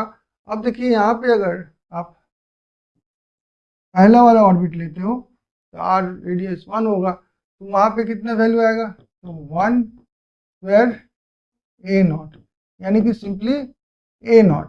अब a0 का वैल्यू हम लोगों को कैलकुलेट नहीं करना है, हम लोग को सीखना है a0 ये है कितना, 52.9 पिकोमीटर, यानी कि इसको आप कह सकते हो 52.9 × 10⁻⁻12 मीटर। ये है उसका क्या, ए नॉट का वैल्यू, रेडियस नहीं है, ए नॉट का वैल्यू। इसके द्वारा फर्स्ट ऑर्बिट का लेकिन रेडियस बन जाता है वही क्या, 52.9 × 10⁻12 मीटर। ये बन जाता है क्यों, क्योंकि ए नॉट का वैल्यू ये है और एन स्क्वायर से मल्टीप्लाई करना है तो 1 स्क्वायर से मल्टीप्लाई किया तो वही रह गया। The most important property associated with electron is the energy of the stationery state, it is given by this. तो यहाँ पर ये जो है, अब ये energy of the stationery state है, कोई भी स्टेट आपको दिया हुआ, जैसे मान लीजिए आपको दिया हुआ है 2 नंबर ऑर्बिट या क्वांटम नंबर, ठीक है, तो इसका वैल्यू कितना एनर्जी होगा, तो -RH और 1/2 स्क्वायर, अब 1/4 हो जाएगा, 3 रखोगे 3 स्क्वायर हो जाएगा, n रखोगे तो n स्क्वायर हो, यहाँ पे 1 2 3 कुछ भी लिख सकते हो। यहाँ पे RH जो है राइडबर्ग कांस्टेंट है, जिसका वैल्यू है 2.8 × 10⁻⁻18 जूल्स में होगा, समझे, जूल्स में, ठीक है। तो ये वैल्यू आपको लर्न करना है, ठीक है। तो ये ग्राउंड स्टेट में, अब देखिए ये तो हो गया हम लोग RH का वैल्यू बताए, लेकिन यहाँ पे एक माइनस साइन लगा हुआ है, ठीक है। तो अगर मैं E1 खोजना चाहता हूँ तो कितना हो जाएगा, -2.18 10⁻⁻18, ठीक है, 1/1 स्क्वायर, तो ये कितना हो जाएगा, -2.18 × 10⁻⁻18। तो इस तरह से जो वैल्यू हम देख रहे थे आपका कांस्टेंट का 2.18 10⁻18 वही आपका फर्स्ट नंबर, आपका जो ग्राउंड स्टेट है, फर्स्ट ऑर्बिट जो है K ऑर्बिट, उसका भी एनर्जी लेवल उतना ही है, लेकिन n माइनस है, n माइनस है, नेगेटिव है। हमने बताया ना कि किसी भी ऑर्बिट में एनर्जी लेवल जो होगा नेगेटिव में ही होगा। हाँ, धीरे धीरे नेगेटिव कम होता जाएगा, इनफाइनाइट स्टेट पर जाएगा, और कितना होगा एनर्जी इलेक्ट्रॉन का, 0। कितना होगा, 0 होगा। When electron is free from the influence of the, देखिए यही बात बोले, when the electron is free from the influence of the nucleus, the energy is taken as 0. The electron in this situation is associated with the stationary state of principal quantum number, उसका जो orbit का number होगा वो infinite होगा। क्या होगा, वो infinite होगा। इनफाइनाइट क्योंकि इन्फिनिटी में पहुंच गया ना एक तरह से, तो इनफाइनाइट नंबर बताएंगे। और उस समय हम लोग कहते हैं कि हाइड्रोजन जो एटम है ये आयोनाइज्ड हो गया। क्यों, उसका इलेक्ट्रॉन उससे छोड़कर भाग गया, उसका इलेक्ट्रॉन उसको छोड़कर भाग गया, तो क्या बचा उसके पास, केवल प्रोटॉन बचा, तो हम कहेंगे वो आयोनाइज्ड हो गया, ठीक है। Bohr's theory can also be applied to ions containing only one electrons। कभी कभी हम लोग क्या करते हैं, इसको समझाने के लिए हम लोग कुछ ऐसे एटम जिसके पास 2 इलेक्ट्रॉन 3 इलेक्ट्रॉन 4 इलेक्ट्रॉन ऐसे हैं, उनके एक इलेक्ट्रॉन छोड़कर बाकी इलेक्ट्रॉन को हटा कर भी हम इसको एक्सप्लेन कर सकते हैं, इस बोर के थ्योरी को। तो इसमें वही बात हो रहा है कि हम लोग हाइड्रोजन लाइक स्पीशीज में भी इसको लगा सकते हैं, इस अप्लाई कर सकते हैं इस रूल को, सिमिलर टू द हाइड्रोजन जो हो, जैसे हीलियम के पास 2 इलेक्ट्रॉन होते हैं, एक इलेक्ट्रॉन छोड़ने के बाद में वो अगर H+ बन जाता है तो उसमें भी ये बातें आएंगी। उसके बाद लिथियम में 3 होता है, तो 2 अगर निकल जाते हैं तो L2+, बी के पास में 4 होते हैं, 3 निकल जाएंगे, एक इलेक्ट्रॉन बचे तो उसको कहेंगे B3+। ऐसे आयंस को भी हम प्रूव कर सकते हैं या समझा सकते हैं बाय क्या, इसके रूल, इसके रूल के हिसाब से, बोर के लॉजिक के हिसाब से। लेकिन इसमें थोड़ी सी तब्दीली करनी होगी। क्या करनी होगी, एनर्जी लेवल यहाँ पे क्या लिख रहे थे हम लोग हाइड्रोजन केस में, En इज इक्वल टू क्या लिख रहे थे, -RH, और यहाँ पे लिख रहे थे 1/n² लिख रहे थे ना। लेकिन अब हम क्या करेंगे, अगर कोई हाइड्रोजन लाइक स्पीशीज है लेकिन उसके पास प्रोटॉन तो ज़्यादा हो गए, इलेक्ट्रॉन आप हटा दिए लेकिन प्रोटॉन तो उसका ज़्यादा है, तो उसका एटॉमिक नंबर भी हम लेंगे, तो प्रोटॉन नंबर मतलब ले लेंगे और उसका जेड स्क्वायर कर देंगे, तब जाके इसका सही ढंग से एनर्जी निकलेगी। यानी कि इतना गुना इसका एनर्जी नेगेटिव में बढ़ जाएगा, उसकी अट्रैक्टिव पावर बढ़ जाएगी, उसके न्यूक्लियस, उसका जो न्यूक्लियस है इलेक्ट्रॉन को और जोर से टानेगा। मान लीजिए हीलियम का 2 प्रोटॉन है, एक इलेक्ट्रॉन को टानना है, बहुत जोर से टानेंगे तो और श्रिंक करेगा ऑर्बिट, माने छोटे साइज का हो जाएगा। लिथियम के पास में कितने 3 प्रोटॉन है, वो एक इलेक्ट्रॉन टानेगा और जोर से टानेगा। बेरिलियम के पास 4 प्रोटॉन है, वो और जोर से टानेगा। तो ये देखिए यहाँ पे जेड स्क्वायर के हिसाब से नेगेटिव वैल्यू बढ़ती जा रही है, अट्रैक्टिव वैल्यू बढ़ती जा रही है। और हम लोग क्या देखते हैं, रेडियस भी खोज सकते हैं हम लोग। रेडियस जो होता है वो कैसे खोजते हैं, तो हम लोग अभी तो खोजे थे इसका आपका हाइड्रोजन का, तो रेडियस इसका कैसे खोजेंगे, इसका खोजेंगे आर एन, हम कैपिटल में लिख दिए थे, कोई बात नहीं है। R N is equal to, यहाँ पर भी आप लिखोगे क्या 52.9 तो लिखोगे, उसके बाद क्या लिखा था आपने, ये तो लिखा था एन स्क्वायर किया था ना आपने यहाँ पे, तो एन स्क्वायर तो यहाँ पर भी करोगे आप, लेकिन जो है ठीक है, लेकिन अपॉन जेड कर दोगे। देखिए रेडियस छोटा होते जा रहा है, जैसे से आपका रेडियस क्या हो रहा है, डिवाइड कर दिया ना कुछ चीज से तो छोटा होगा ना, तो वैल्यू कम होता जाएगा, रेडियस श्रिंक कर रहा है, अट्रैक्टिव पावर बढ़ रही है, रेडियस श्रिंक कर रहा है। और आंसर किस में याद रखिएगा, पिकोमीटर में, नहीं तो आपको 10⁻⁻12 देना जरूरी हो जाएगा मीटर में लिखने के लिए। तो it is evident from the fact that value of electron energy becomes more negative and that of hydrogen, radius becomes smaller with increase in the value of Z. This means that electron will be tightly bound to the nucleus. It is also possible to calculate the velocities of electrons moving in these orbits. हम लोग electrons के velocities को भी calculate कर सकते हैं। वैसे आपके बुक में लिखा हुआ कि हायर क्लास में हम लोग पढ़ेंगे, अभी जरूरत नहीं है, लेकिन वास्तव में फिजिक्स में तो हम लोग पढ़ते ही हैं, तो मैं आपको आज ही वेलोसिटी भी निकालना करीब करीब सिखा दूंगा। अब चलिए बोर के मॉडल का कुछ इंपॉर्टेंट जो पॉइंट्स हैं उनको हम लोग देखते हैं और लर्न भी करने की कोशिश करते हैं रिलेशंस को। तो पहला नंबर देखिए बोर का मॉडल काम कैसे करता है वो समझना होगा। तो ये देखिए सेंटर है और उसके चारों तरफ क्या है, ऑर्बिट है। अभी मैं एक ही ऑर्बिट दिखा रहा हूँ आपको, सर्कुलर मोशन में दिखाने की कोशिश कर रहा हूँ। यहाँ पे क्या है, ये पॉजिटिव चार्ज है, 1 पॉजिटिव चार्ज है, और यहाँ पर आपका क्या है, एक इलेक्ट्रॉन है जो नेगेटिव चार्ज है। तो एक यहाँ पे इन दोनों के बीच में कौन सा काम कर रहा है, अट्रैक्शन, अट्रैक्शन का काम कर रहा है इलेक्ट्रिक फोर्स, ठीक है। और चूंकि ये रिवॉल्व कर रहा है ऐसे, तो एक सेंट्रीपेटल फोर्स काम कर रहा है ऑपोजिट डायरेक्शन में।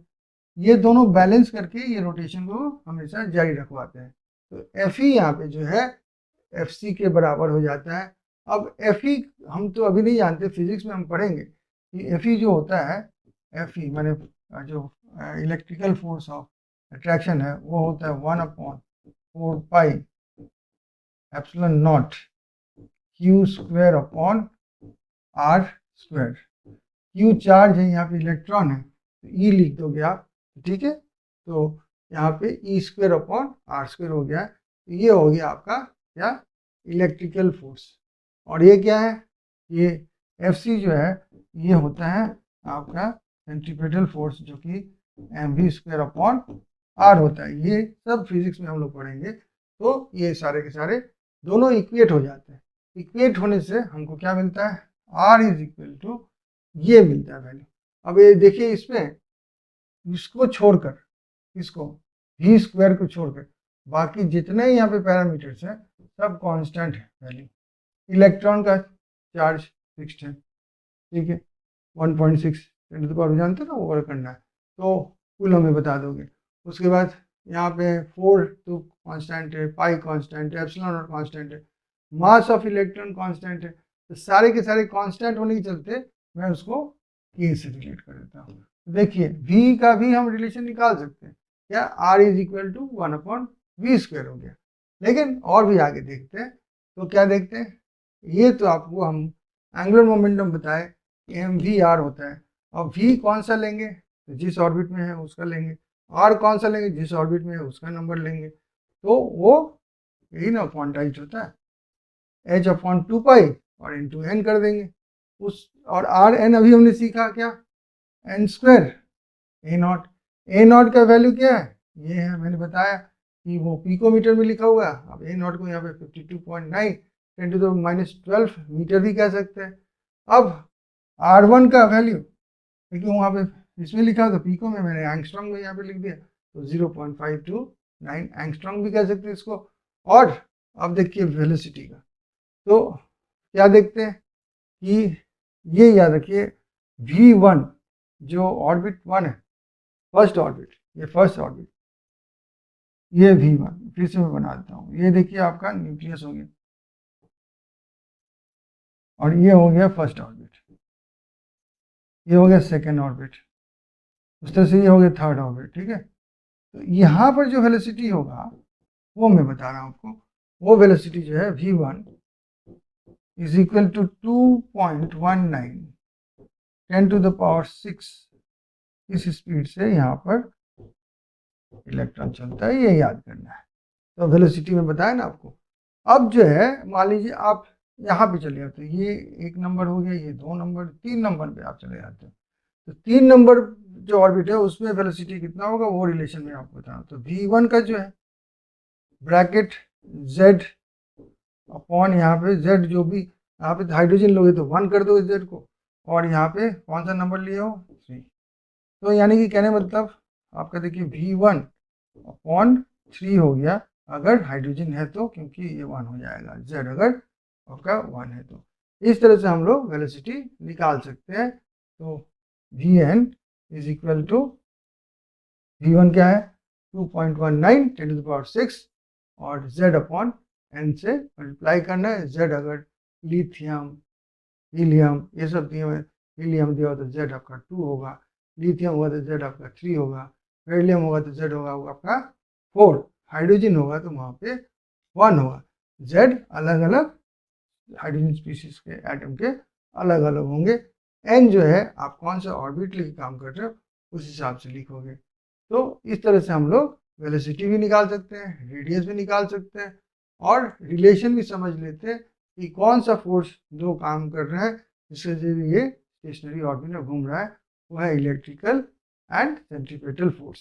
और भी कुछ टर्म्स देखते हैं और वैल्यूज देखते हैं, लर्न करते हैं। पहला नंबर है कि आप जानते हो कि एनर्जी फर्स्ट ऑर्बिट यानी energy at the ground level क्या है, वो हम लोग पढ़े थे -2.18 10⁻18 जूल्स, ठीक है। अगर इसको ईवी में चेंज किया जाए तो ये बन जाता है कितना, वही वैल्यू ईवी में आप लिखोगे तो होगा -13.6 ईवी। आपने देखा होगा हम जब ये स्पेक्ट्रम दिखा रहे थे, लाइन स्पेक्ट्रम, वहाँ पे ये दोनों वैल्यू मैंने दिखाया था ग्राउंड लेवल पर जो है -13.6 ईवी, एंड जूल में मैंने दिखाया था माइनस, ये पिछले वाले ये लेक्चर की बात मैं कर रहा हूँ, -2.18 10⁻18 जूल होता है फर्स्ट ऑर्बिट का, ठीक है। अब बाकी ऑर्बिट का क्या होगा, उसके लिए हम लोग एक पहले हाइड्रोजन का समझा देते हैं, उसके बाद बाकी। तो एन अगर लेते हैं तो ये क्या होगा, पहला वाला तो जो वैल्यू है वो तो रहेगा इंटू 1/n², 1/n² होगा, ठीक है। और अगर आप कोई स्पीसीज लेते हो हाइड्रोजन लाइक स्पीसीज जहाँ की एटॉमिक नंबर कुछ और है, तो वहाँ पे ये हो जाएगा ये Z²/n², उसका Z जो भी वैल्यू होगा उसका स्क्वायर आपको लेना होगा, मल्टीप्लाई करने का, ऊपर में एनर्जी इस तरह से नेगेटिव में ही बढ़ेगी, याद रखिएगा। माइनस में नेगेटिव में है ना, तो आपको लगेगा एनर्जी बढ़ रहा है, लेकिन किस में है, नेगेटिव में। नेगेटिव का मतलब क्या है, यहाँ पे अट्रैक्टिव एनर्जी बढ़ेगी, अट्रैक्टिव फोर्स बढ़ेगा। और फ्रीक्वेंसी यहाँ पे मैंने F लिखा है क्योंकि यहाँ पे V है तो थोड़ा कॉन्फ्यूज हो जाएंगे आप। तो फ्रीक्वेंसी कैसे निकालेंगे, फ्रीक्वेंसी निकालने का तरीका है कि देखिए फ्रीक्वेंसी कैसे निकालते हैं। तो फ्रीक्वेंसी एक्चुअली क्या है, कह सकते हैं टाइम का उल्टा हो सकता है, कह सकते हैं टाइम का उल्टा होता है। टाइम क्या होता है, सेकेंड होता है ना, 5 सेकेंड 10 सेकेंड, ऑडियो क्या पर सेकेंड होता है, तो फ्रीक्वेंसी आपके टाइम का उल्टा होता है। तो हम लोग अगर देखें तो वेलोसिटी इज इक्वल टू क्या होता है, velocity is equal to distance upon time होता है। ठीक है, ये बात समझ में आ गई। या मैं कह सकता हूँ वेलोसिटी इज इक्वल टू, लिख सकते हैं कि एस इंटू इसको 1/t, ये है ना 1/t, ऐसे इधर बगल ऐसे पकड़ लेते हैं 1/t ऐसे, तो हम लिखते हैं v is equal to S into F, लिख रहा हूँ जानू के फ्रीक्वेंसी, फ्रीक्वेंसी हो जाएगा, ऐसे हो जाएगा। तो हम फ्रीक्वेंसी इज इक्वल टू क्या लिखते हैं, v/s। सर्कुलर मोशन में, सर्कुलर मोशन में डिस्टेंस क्या होगा, ये एक डिस्टेंस पूरा कंप्लीट सर्कुलर क्या होगा, एक ऑर्बिट कंप्लीट करना है ना, तो वो 2πr ही तो होगा। एफ जो है यहाँ पे v/2πr होगा। तो देखिए वही यहाँ पे लिखा हुआ है कि F is equal to v/2πr। केवल क्या किया है, नंबर ऑर्बिट दे दिया गया है, तो उसका ऑर्बिट नंबर इसलिए देगा, उस ऑर्बिट में फ्रीक्वेंसी क्या होगा, उसके उस ऑर्बिट के वेलोसिटी और उस ऑर्बिट के सरकमफ्रेंस के हिसाब से होगा। तो इसको आपको याद करना, frequency of the electron in the nth term देखा गया है, तो ये जो वैल्यू है आपको याद करना है। ठीक है, ये वैल्यू आपको याद कर लेना है, और जो n बढ़ता है आपका n क्यूब कर दीजिए और उधर z² कर दीजिए अगर हाइड्रोजन लाइक स्पीशीज है तो। ये वैल्यू से उसको, मतलब इसको आपको नहीं याद करना, तो रिलेशन है, आपको ये वैल्यू याद करना है। अगर न्यूमेरिकल शॉर्टकट में करना है तो ये सारे के सारे आपको याद। उसी तरह से हम लोग टाइम पीरियड भी याद कर लेते हैं। देखिए हम लोग रेसिप्रोकल एक्चुअली कर देते हैं टाइम पीरियड, अभी मैंने बताया टाइम, और अभी तो मैंने टाइम को रेसिप्रोकल किया फ्रीक्वेंसी से, तो जो भी आपका उसमें आया उसी को यहाँ पे लिखना है, लेकिन उलट के लिखना है। देखिए यहाँ पे n क्यूब हो गया ऊपर में, z² नीचे में, वहाँ पे हर्ट्ज मैंने क्या है, ये हर्ट्ज मैंने कुछ नहीं है, हर्ट्ज मैंने पर सेकेंड है। ठीक है, उसको ऐसे भी लिख सकते हैं, तो यहाँ पे सेकेंड है, तो इसको जस्ट उलट दीजिएगा तो ये आ जाएगा। आप कहिएगा वहाँ पे 10⁻15 है, यहाँ पे 10⁻16 है, तो आप जब घुमाइएगा ऐसे तो क्या होगा, कैलकुलेशन करने में दिक्कत होगी, यानी कि 1/6.5 हो जाएगा। तो उसको आप एक और बढ़ाना चाहोगे तो इधर भी एक जीरो बढ़ेगा तो इसका पावर बढ़ जाएगा, इस तरह से -16 में हो जाएगा। तो इस तरह से आपका ये अगर कोई जानता है तो ये जान जाएगा, ये जानता है तो वो जाएगा, जस्ट एक दूसरे के रेसिप्रोकल है। कौन, टाइम पीरियड एंड फ्रीक्वेंसी और एनर्जी का। आपको तो ये दोनों वैल्यूज आपको याद होने चाहिए। ये आपके बोर मॉडल का बहुत बड़ा इंपॉर्टेंट सेक्शन है। बोर मॉडल नहीं कहेंगे इसको, एटम जब पढ़ते हैं, एटम के रिलेशन में ये सारी चीज़ हमको याद होना चाहिए। तो जो हम लोग लाइन स्पेक्ट्रम पढ़े थे, देखे थे पिछले क्लास में, वो सारा का सारा हम लोग क्वांटिटेटिवली बोर्ड्स के द्वारा एक्सप्लेन कर सकते हैं, और हाइड्रोजन एटम। ठीक है, तो इसमें क्या कहता है कि line spectrum observed in case of hydrogen atom can be explain quantitatively using Bohr model. Radiation यानी कि energy is observed if the electron moves from the orbit of smaller principal quantum number, माने उसका number quantum number, यानी कि ऐसे हम समझ लीजिए जो ये वैल्यू क्या कहते हैं, एक नेचुरल नंबर जो n है, n से स्मॉल वैल्यू हो तो वो हायर वैल्यू पर जाता है, तो हमेशा एनर्जी ऑब्जर्व करेगा। वेयर एज रेडिएशन या energy is emitted if the electron moves from higher orbit to lower orbit. The energy gap between the two orbits is given by equation. Energy gap कैसे देते हैं, delta E is equal to EF minus EI। अब उसको कैसे करेंगे, तो आप देखिए delta E is equal to EF minus EI होता है। ठीक है, अब देखिए ये क्या है, ये तो हमने देखा ये -RH उन्होंने कहा था अपॉन 1/n/f² कहा था, ऐसे n² कहा था उन्हें। अब f लिखा है हमने तो f लगा दिया मैंने, और क्या करना है, ये तो ऐसे है। ठीक है, माइनस करना होगा, -RH ब्रैकेट 1/ni² ऐसे। अब दो बार माइनस अगर तो ये प्लस हो जाएगा ना, तो इसको आगे लिख दो, आप ऐसे लिख दो RH अपॉन ऐसे सीधा लिख दो आप चाहो तो, NI² माइनस साइन RH, ठीक है, अपॉन NF²। RH को आप कॉमन भी ले सकते हो, तो RH को कॉमन ले लो, तो क्या बन जाएगा आपका 1 अपॉन इनिशियल आपका जो क्वांटम नंबर है square minus 1 upon final quantum. यहाँ पे उलट गया ना, क्योंकि साइन माइनस में था, प्लस में हमने कर दिया। तो इस तरह से हम लोग को ये वैल्यू रिलेशन मिल जाता है। और वैल्यू कैसे निकालेंगे, तो कुछ नहीं, इसका वैल्यू हम जानते हैं जूल्स में क्या है, 2.18। देखिए 18 लिख रहे हैं ना, तो 10 टू द पावर -18 लिख देंगे। तो यह याद करने का तरीका हो गया, 2.18 इधर लिखना है और पावर 2 वहाँ पे -18 लिखना है।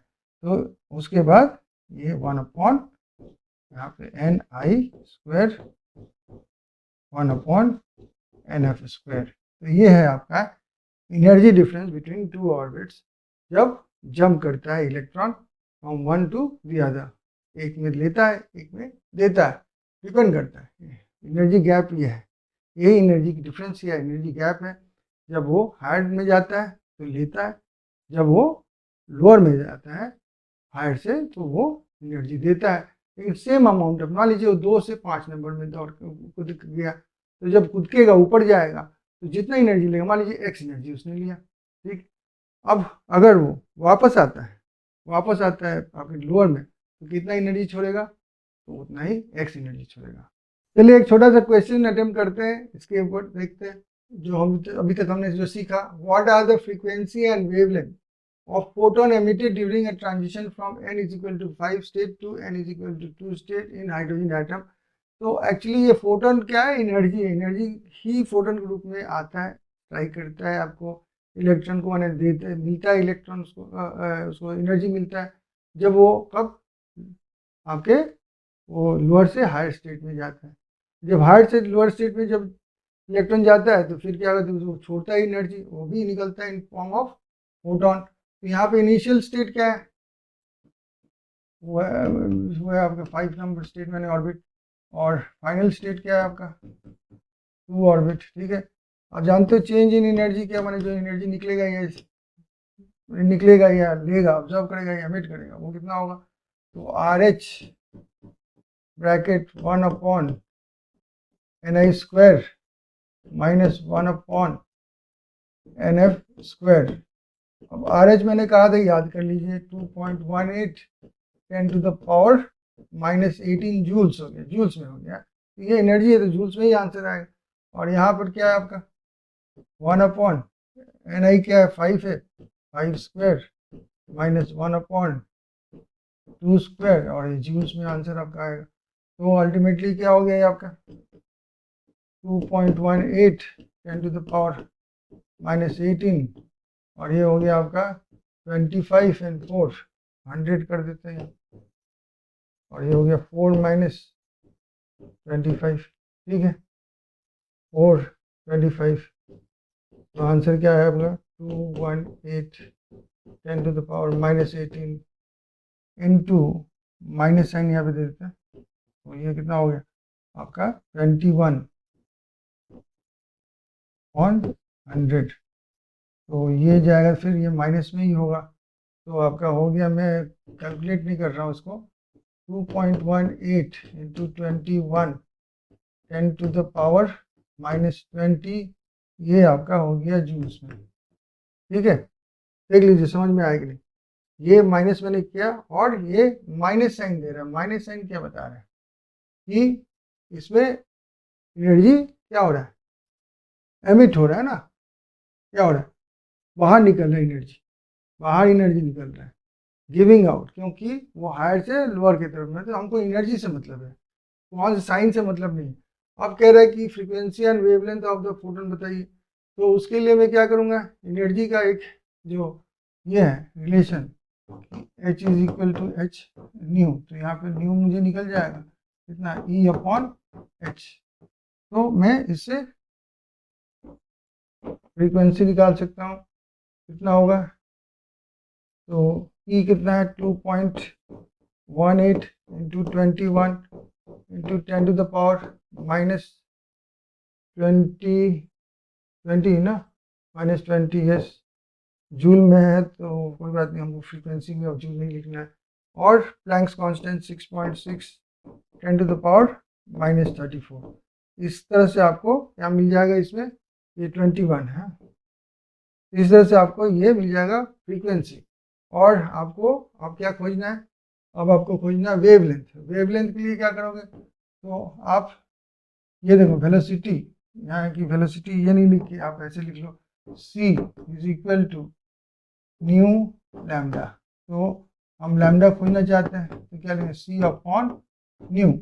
तो अगर लैम्डा खोजना है मुझे, lambda is equal to c क्या होगा, c आपका speed of light upon nu क्या होगा 2.18 21 10 टू द पावर -20 और ऊपर में आ जाएगा 6.6 10 to the power -34।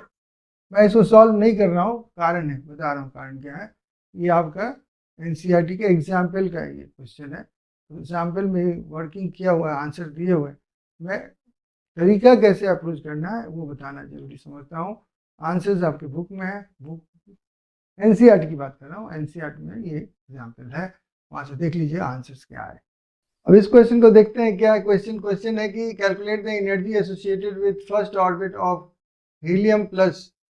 First orbit का एनर्जी कैसे खोजोगे आप, तो कोई भी होता है तो क्या करते हो आप, एनर्जी ऑफ द फर्स्ट, ठीक है, into z² upon n²। Energy of the first क्या दिया हुआ है आपको पहले से पता है, तो वो है आपका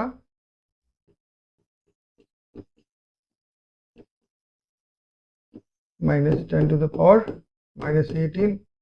और हीलियम चूंकि है तो इसमें क्या होगा 2² होगा, और यहाँ पे तो 1 है तो 1² होगा। ये -10 टू द पावर -18 इंटू 4 हो जाएगा। तो ये आ गया आपका energy associated with first orbit of helium. इसको कैलकुलेट कर लीजिए, ये बहुत कोई खास हार्ड नहीं है, इसको कैलकुलेट करके दिखा देते हैं। ये हो गया आपका 32 3 4 7 8 10 टू द पावर -18 जूल। और radius of this orbit, radius कैसे निकालते हैं, तो रेडियस निकालने का तरीका है n² a0। अब a0 आप जिसमें भी दे दो, a0 आप आप अगर पिको में लिखते हैं तो 52.9 हम मीटर में कर देंगे तो 10 टू द पावर -12 मीटर कर दें। अब यहाँ पे कौन सा ऑर्बिट है, तो और रेडियस में क्या होगा, रेडियस छोटा हो जाता है, अपॉन z हो जाएगा यहाँ पे, तो यहाँ पे हो जाएगा r1 इज इक्वल टू, ये z जो है यहाँ पे 2 होगा, और 5 2 9 10 to the power -12 metre.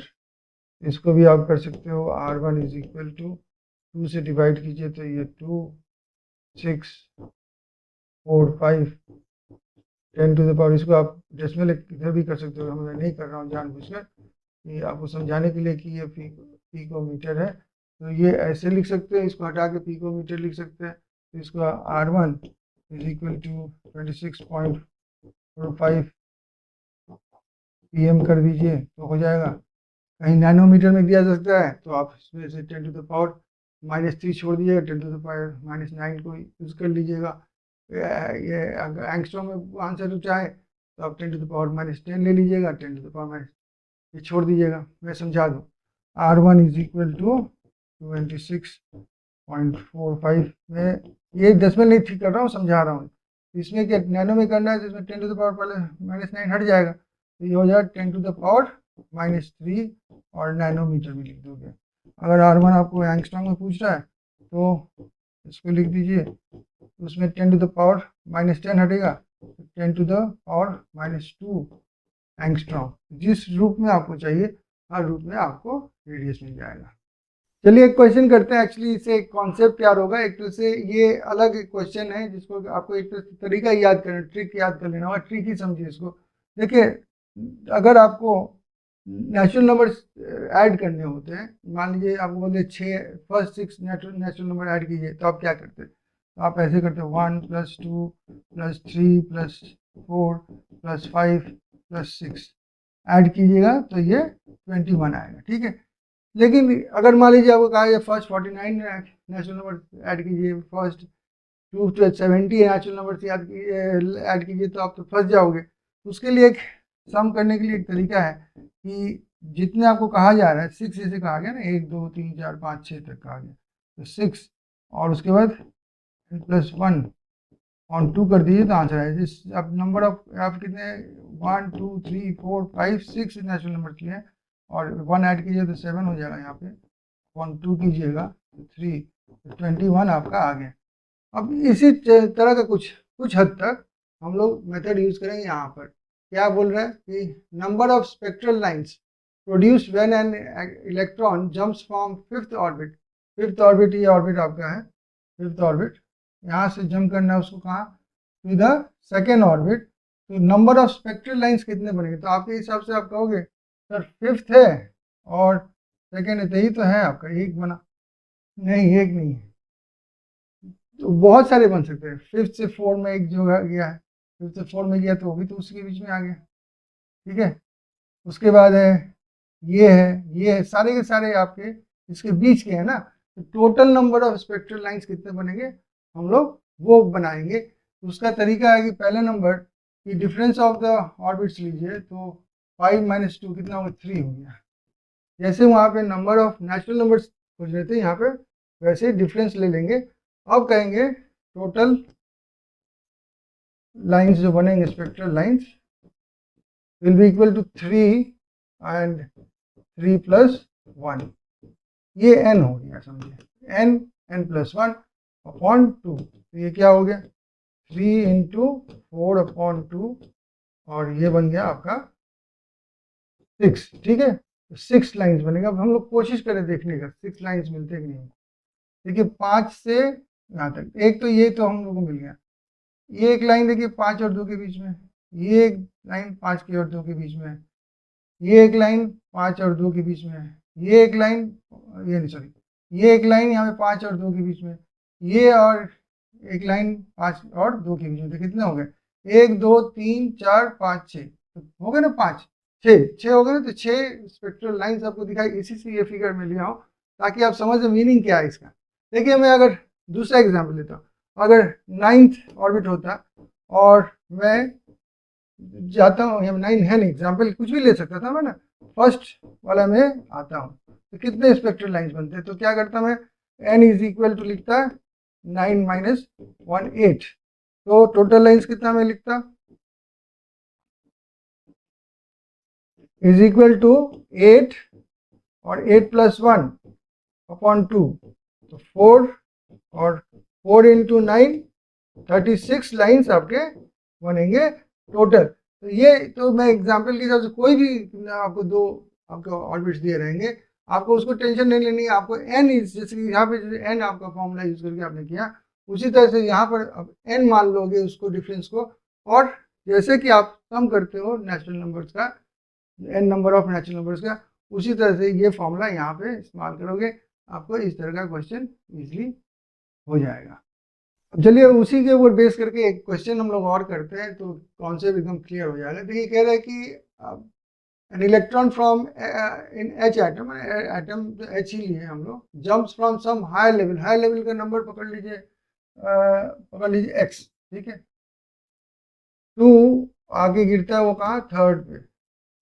If 3 spectral lines are formed, तो इसका पोजीशन, इनिशियल पोजीशन बताइए। इनिशियल पोजीशन बताने का क्या तरीका है, n = पहले लिखेंगे x - 3। ठीक है। और फिर क्या लिखेंगे, number of lines, total lines = क्या, n+1/2।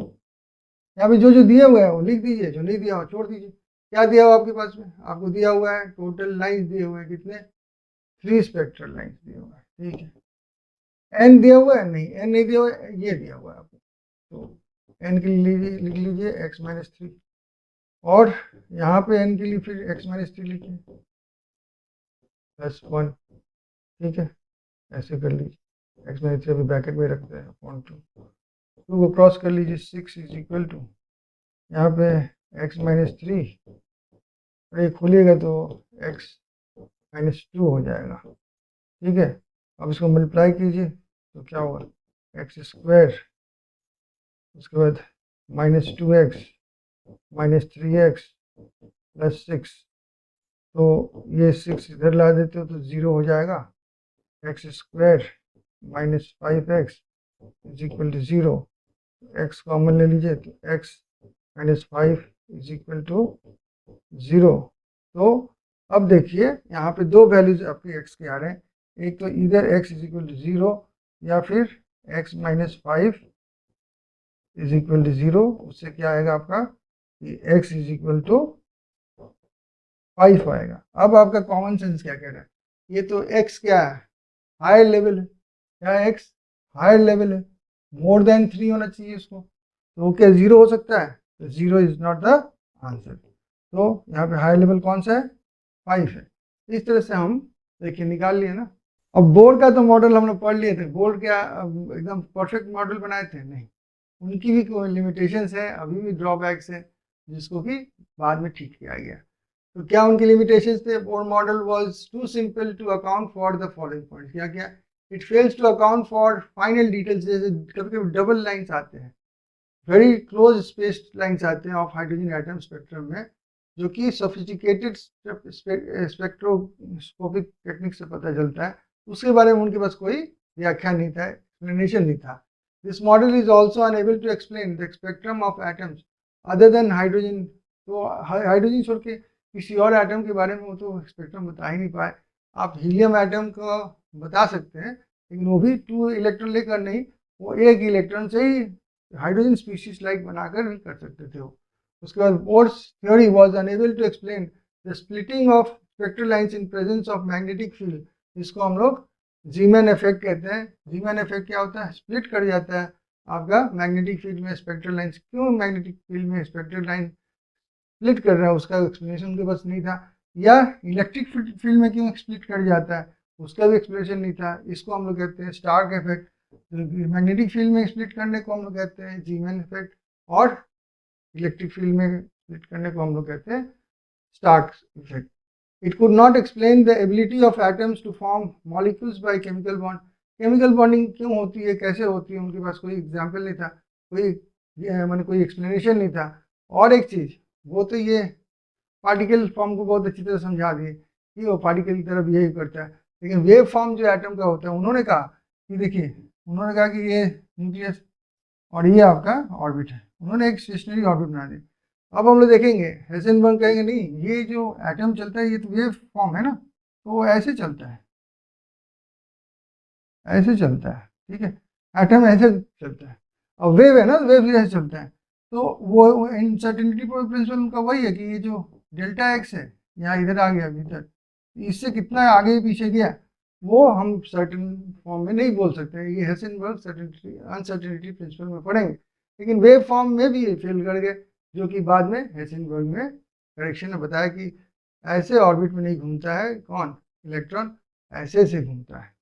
अब हम दो और साइंटिस्ट के नाम देखेंगे और पढ़ेंगे उनके बारे में थोड़ा सा, क्योंकि इनका अवदान अब शुरू होता है। ये लोग अब quantum mechanical model of atom को स्टार्ट किए समझाना। तो पहला उसमें थे ड्यूअल बिहेवियर ऑफ मैटर, किसने समझाया, वो थे फ्रेंच फिजिस्ट, जिसको हम लोग यहाँ पे लिखा हुआ है क्या, लुइस डी ब्रॉगली, लेकिन एक्चुअली फ्रेंच नाम है, तो इनका ब्रॉय नाम है एक्चुअली, इनका लुइस डी ब्रॉय। तो ब्रॉय कहिए या ब्रॉगली कहिए, आपकी मर्जी, लेकिन इनका प्रोनाउंसिएशन एक्चुअली ब्रॉ होता है, ब्रॉय होता है।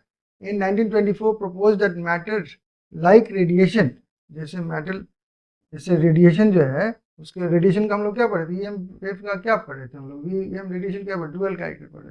बोले कि नहीं, केवल आपका जो इलेक्ट्रोमैग्नेटिक रेडिएशन है उसके पास ये डुअल कैरेक्टर ऐसा नहीं है, मैटर के पास पे भी डुअल कैरेक्टर, मैटर में क्या हो, पार्टिकल है, उसके पास ड्यूअल बिहेवियर है, यानी कि वो आपका वेव के फॉर्म में भी काम कर सकता है, जैसे कि इलेक्ट्रॉन के बारे में कर सकते हो।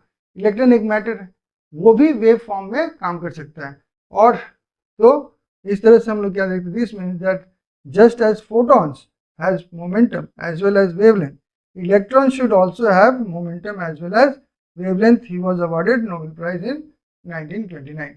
और ये है हेसेनबर्ग, इन्होंने अनसर्टेनिटी प्रिंसिपल जो अभी थोड़ा सा मैं दिखाया आपको उसको बताया। तो उनका नाम है वर्नर हेसेनबर्ग। ये 1927 में stated the uncertainty principle, which is consequence of dual behavior of matter and radiation हम लोग देख रहे हैं। उसी चलते उन्होंने कहा कि नहीं एक अनसर्टेनिटी प्रिंसिपल बनता है, जिसमें कि उन्होंने कहा it is impossible to determine simultaneously, एक साथ हम दोनों चीज नहीं डिटरमाइन कर सकते, the position and exact momentum या वेलोसिटी ऑफ इलेक्ट्रॉन। या तो पोजीशन बता सकते हैं, जब पोजीशन आप ठीक से बता रहे हो तो उसकी वेलोसिटी ठीक से नहीं बता पाओगे, और वेलोसिटी माप रहे हो पोजीशन तब तक उसके हाथ से आपके हाथ से निकल जाएगा। तो ऐसे कह रहे हैं, मतलब आपको एक इनफाइनाइट हो रहा है, एक जीरो हो रहा है, एक जीरो हो रहा है, एक इनफाइनाइट हो जा रहा है, ऐसे समझो। During World War II, Heisenberg was in charge of German research on atomic bomb.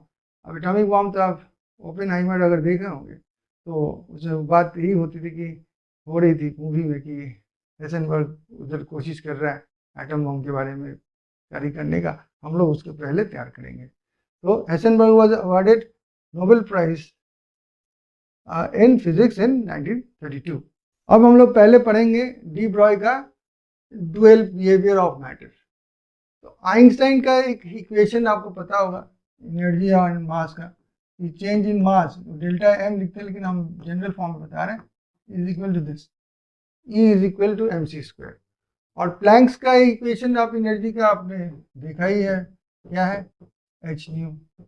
अब इन दोनों को अगर हम कंबाइन करें, एच न्यू को फिर हम ऐसे भी लिख सकते हैं, एच सी अपॉन लैम्डा भी लिख सकते हैं। इन दोनों को कंबाइन किया जाए तो क्या आएगा आपका, तो ये दोनों कंबाइन करने से हो जाएंगे आपके m c square is equal to H C upon lambda. अब सी यहाँ पे काट देते हैं, लैम्डा को इधर कर देते हैं, ठीक है, एच अपॉन एम सी हो जाएगा। तो लैम्डा का रिलेशन उन्होंने, देखिए लैम्डा तो वेव है, उन्होंने वेव को क्वांटाइज कर दिया। अब सी को उन्होंने कहा कि मैं तो केवल इलेक्ट्रोमैग्नेटिक रेडिएशंस की बात नहीं कर रहा हूँ, मैं और भी पार्टिकल्स की बात कर सकता हूँ। तो वहाँ पे मैं क्या करता हूँ, सी जो है मैं जनरलाइज नहीं रखता हूँ, मैं सी को उन्होंने कहा कि मैं चेंज कर दूंगा और लिखूंगा एच एम वी, ठीक है, velocity of that particle. Electron का स्पीड तो अब इलेक्ट्रिसिटी लाइट की स्पीड के बराबर तो होगा नहीं, इलेक्ट्रोमैग्नेटिक रेडिएशंस के ही स्पीड सबके होंगे, तो ऐसा नहीं, अगर पार्टिकल्स के स्पीड के बारे में तो उस पर्टिकुलर पार्टिकल की स्पीड के बारे में सोचना होगा, तो उसको भी से उसका मास भी लेना होगा, उसका भी लेना पड़ेगा। सी इज अ पर्टिकुलर स्पीड मैंने कहा मतलब इलेक्ट्रोमैग्नेटिक रेडिएशन का स्पीड। अब इसको हम लोग P इज इक्वल टू, अभी तो थोड़ी देर पहले बताया P is equal to m भी होता है, तो इसको हम लिखते हैं lambda is equal to h upon p, यानी कि मोमेंटम। तो ये जो है उनका रिलेशन है। So de Broglie prediction was confirmed experimentally when it was found that an electron beam undergoes diffraction, a phenomenon characteristic of waves. अब देखिए वेव में मैंने बताया था डिफ्रैक्शन होता है, इंटरफेरेंस होता है, रिफ्लेक्शन होता है, रिफ्रैक्शन होता है, ये सब चीज क्या वेव के कैरेक्टरिस्टिक्स, पार्टिकल के नहीं है ये, ठीक है ना। तो पार्टिकल के कैरेक्टर में अगर वो चीज दिखने को आई तो हम कहेंगे ना उसमें भी वेव का कैरेक्टर है। तो उन्होंने तो ये बात कही थी कि देखिए लैम्डा है वेव का और ये पार्टिकल का रिलेशन है, हम पार्टिकल को वेव के फॉर्म में देख सकते हैं। तो उन एक्सपेरिमेंटली बाद में देखा गया, उनका बात सही निकला कि अगर एक इलेक्ट्रॉन लिया जाए, उसको बीम ऑफ इलेक्ट्रॉन, हाँ इलेक्ट्रॉन बीम को हम लोग ये करेंगे तो देखें उसमें डिफ्रैक्शन होती है, डिफ्रैक्शन माने वो बेंड करता है। तो ये फिनोमेनन तो कहाँ देखा गया है, वेव का कैरेक्टरिस्टिक में देखा गया है। और आज उसी को यूज करते हैं हम लोग, इलेक्ट्रॉन, इसी लॉजिक को यूज करते हैं इलेक्ट्रॉन माइक्रोस्कोप में, जो कि based on wave behaviour of electrons है। और ये बहुत ही पावरफुल ये होता है, क्या होता है, हम ऑर्डिनरी लाइट नहीं ले रहे हैं, वेव नेचर ऑफ लाइट को हटाकर हम वेव नेचर ऑफ इलेक्ट्रॉन्स लेते हैं। और ये इलेक्ट्रॉन जो माइक्रोस्कोप होते हैं बहुत ही पावरफुल माइक्रोस्कोप्स होते हैं। अब चलिए एक क्वेश्चन देखते हैं, क्वेश्चन क्या है। तो what will be the wavelength of a ball of mass so much moving with velocity so much. तो आपको तो ये रिलेशन पहले जानना पड़ेगा, lambda is equal to h, h क्या है आप बताइए, प्लैंक्स कांस्टेंट और अपॉन पी मोमेंटम, ये इजीएस्ट फॉर्म है याद रखने का। ये आपका वेव फॉर्म, ये है पार्टिकुलेट फॉर्म। अब हम पार्टिकल को, बॉल एक पार्टिकल है, उसको हम वेव फॉर्म में बताएंगे तो उसका वेव लेंथ निकलेगा।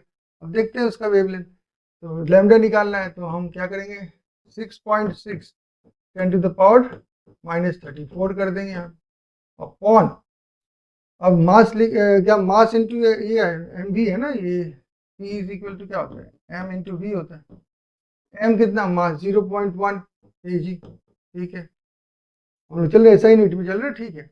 अच्छा वी कितना है, 10 मीटर्स पर सेकेंड, ठीक है, ऐसा यूनिट है। तो ये है आपके पास में, तो ये तो 10 से कैंसिल आउट हो गया, तो इसका वेवलेंथ यही बन गया 10 टू पावर -34 क्या मीटर। अब सोचो कितना छोटा वेवलेंथ, दिखाई नहीं देगा, माइन्यूट वेवलेंथ दिखाई नहीं देगा उसका, इसी से नेग्लिजिबल हो जाता है, वो दिखता नहीं है वेवलेंथ उसके पास है, लेकिन 10 टू द पावर -34 में क्या दिखेगा। अब देखते हैं नेक्स्ट क्वेश्चन को, क्या है क्वेश्चन। तो ये है कि the mass of an electron is इतना, ये एक्चुअली ऐसे है -31, ठीक है, और ये है आपका काइनेटिक एनर्जी। तो आपको वेवलेंथ खोजना है, तो यहाँ पे क्या है कि एक्चुअली देखिए खोजना तो वही है कि आपका lambda is equal to h upon p, p मतलब एम वी। तो यहाँ पे वी जो है ना एक्चुअली तो डायरेक्टली नहीं दिया हुआ है, यहाँ पे हाफ एम वी मैंने काइनेटिक एनर्जी मैंने हाफ एम वी स्क्वायर दिया हुआ है, इज इक्वल टू आपको दिया हुआ है 3 इंटू 10 टू द पावर -25। तो वी आप इसमें खोजोगे कैसे, 3 इंटू वी स्क्वायर पहले खोजोगे आप, वी स्क्वायर होगा 10 टू द -25 इंटू 2 हो जाएगा ऊपर में, और एम नीचे में आ जाएगा, और वी जो हो जाएगा वो √दिस हो जाएगा। तो मैं ऐसे ही रख रहा हूँ, अभी कैलकुलेशन नहीं कर रहा हूँ, मैं तो ईजी कर लूँगा थोड़ा सा उधर जाके, मैं इस वैल्यू को ऐसे रखता हूँ। अब मैं यहाँ पे आता हूँ, तो यहाँ पे मैं एच के लिए लिखता हूँ 6.6 10 टू द पावर -34, ठीक है, और एम के लिए लिखता हूँ 9 कर देता हूँ सीधा, 9 इंटू 10 टू द पावर -31, ठीक है, और इसमें क्या करता हूँ, ये भी नहीं लिखता हूँ अभी, मैं एम का वैल्यू नहीं लिखता हूँ, एम का वैल्यू नहीं लिखता हूँ मैं, एम रख देता हूँ, और जी के लिए मैं करते हूँ 3 इंटू 10 टू द पावर -25 और उसके बाद इंटू 2 ऑन एम। अब इस m को भीतर घुसा दूंगा तो ये एक m स्क्वायर हो जाएगा, ऊपर में m आ जाएगा, तो 6.6 10 टू द पावर -34 अपॉन √, ये m भीतर आया, समझिए, ये मैं m समझा दे रहा हूँ, ये m मैं लाकर भीतर रख देता हूँ तो m स्क्वायर हो जाएगा, m स्क्वायर होगा तो मैं एक m काट दूंगा, तो यहाँ पे मैं लिखूंगा 3 into 10 to the power -25 into 2 और m के लिए 9 इंटू 10 टू द पावर -31 लिखूंगा। अब ये दोनों पावर्स जो हम ऐड कर लेते हैं और देखते हैं क्या आंसर आता है। तो पहले नंबर देखिए, ये 9 का तो रूट निकल जाएगा, 6 का निकलेगा कि नहीं निकलेगा, तो 6 का क्या करेंगे, तो हम 2.3 ले लेते हैं, 2.25 आपका जो होता है √5 का होता है, 2.3 पकड़ लीजिए, तो 2.3 इंटू, नीचे मैं बता रहा हूँ 3 निकाला और 2.3 मैंने निकाला रूट के हिसाब से, मेरे पावर्स जितने हैं पावर्स हाफ हो जाएंगे, माइनस साइन में लेकिन है, तो वो क्या हो जाएंगे आपके, यहाँ पे कितना है आपका 25 है, 55 ना, 55 सॉरी, तो क्या हो गया 25 31 तो 56, ठीक है, 56 आया आपका, तो माइनस में आया, तो उसका हाफ 28 हो जाएगा, तो कितना हो जाएगा ये 10 टू द पावर -28 नीचे आया, ऊपर में 6.6 10 टू द पावर -34 है, इसको लगभग हम ऐसे पकड़ लेते हैं, 2 होता तो 1 हो जाता है, इसको हम 2 ही पकड़ लेते हैं कुछ देर के लिए, तो ये 3.3 हुआ ना, कितना, नहीं 3 टाइम्स, सॉरी 3 टाइम्स ये अगर आपका कटता है तो ये 2 पकड़ लेते हैं इसको, तो 3 टाइम्स गया, तो 3 कैंसिल हो गया, तो 1 होना चाहिए। मैं 0.9 ले लेता हूँ, अप्रोक्सीमेशन कर रहा हूँ ना, ये 3 2.3 ऐसे करना चाहिए, अप्रोक्सीमेशन करोगे तभी आपका आंसर बहुत फास्ट आएंगे। तो ये 2.2 होता तो एग्जैक्टली 3 होता है, ये 2.3 मैंने कहा, 2.34 भी हो सकता है, इसलिए मैं थोड़ा सा 1 से कम वैल्यू ले रहा हूँ, ठीक है। और इसको लिखूंगा 0.9 इंटू 10 टू द पावर, यहाँ पे देखिए प्लस में चला जाएगा तो कितना 6 आ जाएगा, 10 टू द पावर 6, ये मीटर में आया। अब इसको अब नैनोमीटर, एंगस्ट्रॉम कुछ भी कर सकते हो इधर ला के, ठीक है। नैनोमीटर में करने के लिए 10 टू द पावर -9 होगा ना, तो आप वो आप कर लीजिएगा। मीटर में मैं बता दिए, ये है आपका वेवलेंथ, ठीक है। अभी तक तो हम लोग पार्टिकल के वेवलेंथ को खोज रहे थे, अब हम लोग एक वेव का, माने फोटोन तो एनर्जी है, वेव है, उसका हम लोग डुअल नेचर है ना, तो उसका हम लोग मास खोजते हैं। अब तो रिलेशन तो वही होगा, lambda is equal to h upon p, यानी कि एच अपॉन एम वी। खोजना क्या, मास मुझे खोजना है, तो क्या करेंगे, m is equal to h upon lambda v. अब जो वैल्यूज है हम देखते हैं, तो एक है कि देखिए एच का क्या होगा 6.6 10 टू द पावर -34, अच्छा लैम्डा दिया हुआ है 3.6 और एंगस्ट्रॉम दिया हुआ है 10 टू द पावर -10 हो जाएगा। और v यहाँ पे क्या है, वेलोसिटी ऑफ इलेक्ट्रोमैग्नेटिक रेडिएशन है ना, तो उसका होगा 3 इंटू 10 टू द पावर 8। अब इसको हम करते हैं तो कितना होगा 36 108 तो 10.8, ठीक है, 6.6 और 10.8 और इधर हो जाता है इंटू 10, 10 में आपका क्या आता है 10 और टू -34, ये जाएगा तो +10 होगा यहाँ पे, और ये -8 होगा, तो ये हमको करना है। अब इसके लिए मैं क्या करता हूँ, एक 0 ले लेता हूँ यहाँ पे, तो हो जाएगा ये 1 प्लेस में 6, ये डेसिमल है ना, हटाता हूँ यहाँ से डेसिमल, यहाँ पे करता हूँ by multiplying by 10 dividing by 10 कर दिया ऐसे, इंटू 10.8 इंटू 10 पावर 2, वहाँ पे +2 +2 तो -32, ठीक है, ये जाएगा तो और एक -33 हो जाएगा। और हम क्या करते हैं उसके बाद, तो 10 है तो करते हैं 10.8 है, ठीक है, 6 है, डेसिमल हटा यहाँ पे तो 6 ये हो गया, ये कितना टाइम जाएगा, 8 टाइम्स तो नहीं जाएगा, 64 हो जाता है, ठीक है, 8 टाइम्स नहीं जाएगा, 640 हाँ जा सकता है, 64 एंड 8 नहीं 8 टाइम्स 6 टाइम्स जाएगा, 6 टाइम्स जाएगा, 6 टाइम्स, तो 6 टाइम्स आपका हो जाता है 48 एंड 6, तो ये 12 आपका हो जाता है, ठीक है। ये 12 हुआ, तो उसके बाद आप यहाँ पे 120 करोगे तो डेसिमल यहाँ पे 1 टाइम 6.1 हम कर देते हैं इसको, तो 6.1 और ये पावर यहाँ पे है तो ये इंटू 10 टू द पावर -33, ये मास इन केजी हो गया आप, ठीक है, ये आंसर है। अब हम लोग पढ़ने वाले हैं Heisenberg's uncertainty principle. According to Heisenberg uncertainty principle, position and momentum of an electron cannot be determined simultaneously.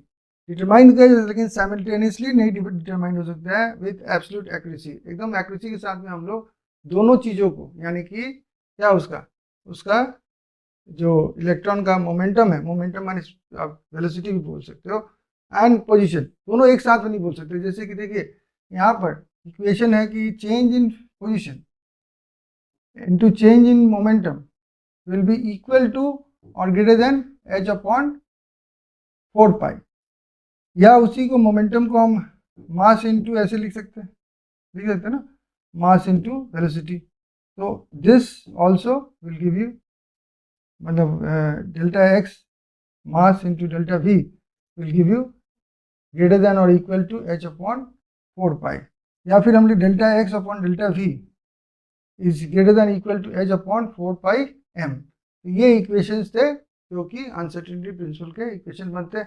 हम लोग सॉल्व लेकिन करते हैं इक्वल टू लेकर, मैक्स नहीं लेते, मिन ले लेते हैं। हेजनबर्ग प्रिंसिपल का एक और नोटेशन है, वो ऐसे लिखते हैं, क्या लिखते हैं, delta x delta p is greater than equal to h upon 2। H नहीं है ये, एच कट है, एच हैट कहिए, एच कट कहिए। एच कट का मतलब क्या हुआ? अब एच कट का खुद का एक वैल्यू है, क्या है, एच कट। जो स्टैंडर्ड आपका जो था ना, एच अपॉन जो मोमेंटम में यूज कर रहा था, एच अपॉन 2 पाई, ये एच कट कहलाता है, ठीक है। एच अपॉन 2 पाई को एच कट कहते हैं। अपॉन में जो आप मोमेंटम में ले रहे थे उसको डिवाइड बाई 2 लर्न करने के लिए मोमेंटम का जो वैल्यू लिख रहे थे, एन आप लिख रहे हैं, एन एच अपॉन 2 पाई, तो एक क्वांटाइज वैल्यू है, उसको आप 2 से डिवाइड कर दिए फर्स्ट ऑर्बिट के लिए, समझ लीजिए। तो 2 से डिवाइड के लिए तो आपको अनसर्टेनिटी प्रिंसिपल का ये मिल जाता है।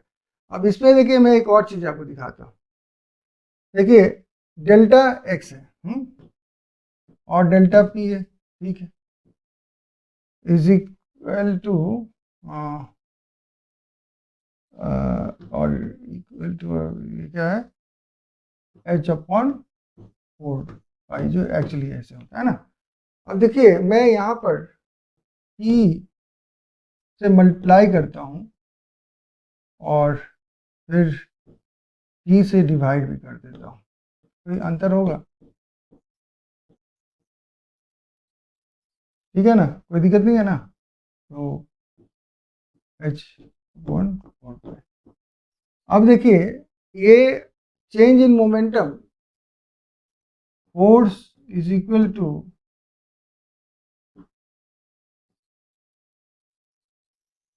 Change in velocity upon time, ये होता है ना। देखिए तो ये चेंज इन मोमेंटम को हम लिख सकते हैं p into delta, delta word यहाँ पे भी चेंज इन टाइम भी लिख सकते हैं, और यहाँ पे हम लिख सकते हैं m delta v upon t h upon 4 पाई, ऐसे लिख सकते हैं। अब देखिए ये जो है फोर्स हो गया, क्या हो गया, ये फोर्स, और इससे मल्टीप्लाई करने से क्या एनर्जी हो गया। तो change in time into change in energy is also uncertain. आप एनर्जी बता रहे हो तो टाइम कितना चेंज हुआ नहीं बता पाओगे, टाइम बता रहे हो तो आप एनर्जी नहीं बता, ये रिलेशन इस पर भी एप्लीकेबल हो जाता है अल्टीमेटली। इसमें हेजनबर्ग अनसर्टेनिटी प्रिंसिपल ही है ये, लेकिन हम इस तरह से एक और रिलेशन तैयार कर लेते हैं। कौन सा relation, delta T delta E is greater than और इक्वल टू एच कट। ये एक रिलेशन, नया रिलेशन, दो आप एनर्जी टाइम का भी बनता है और मोमेंटम और क्या होता है डिस्प्लेसमेंट का भी बनता है। अब चलिए अनसर्टेनिटी प्रिंसिपल से रिलेटेड एक क्वेश्चन एक दो देखते हैं। क्या है question, the uncertainty in measuring speed of a particle is zero, what will be the uncertainty in measuring its position. तो अनसर्टेनिटी पोजीशन एंड स्पीड का बात हो रहा है ना, तो डेल्टा एक्स, ठीक है, delta p is greater than equal to h upon 4 pi. याद कर लीजिए इसको, इसको इक्वल साइन में पकड़ लीजिए आप, ऐसे करिए कि delta x into m delta v equal to h upon 4 pi.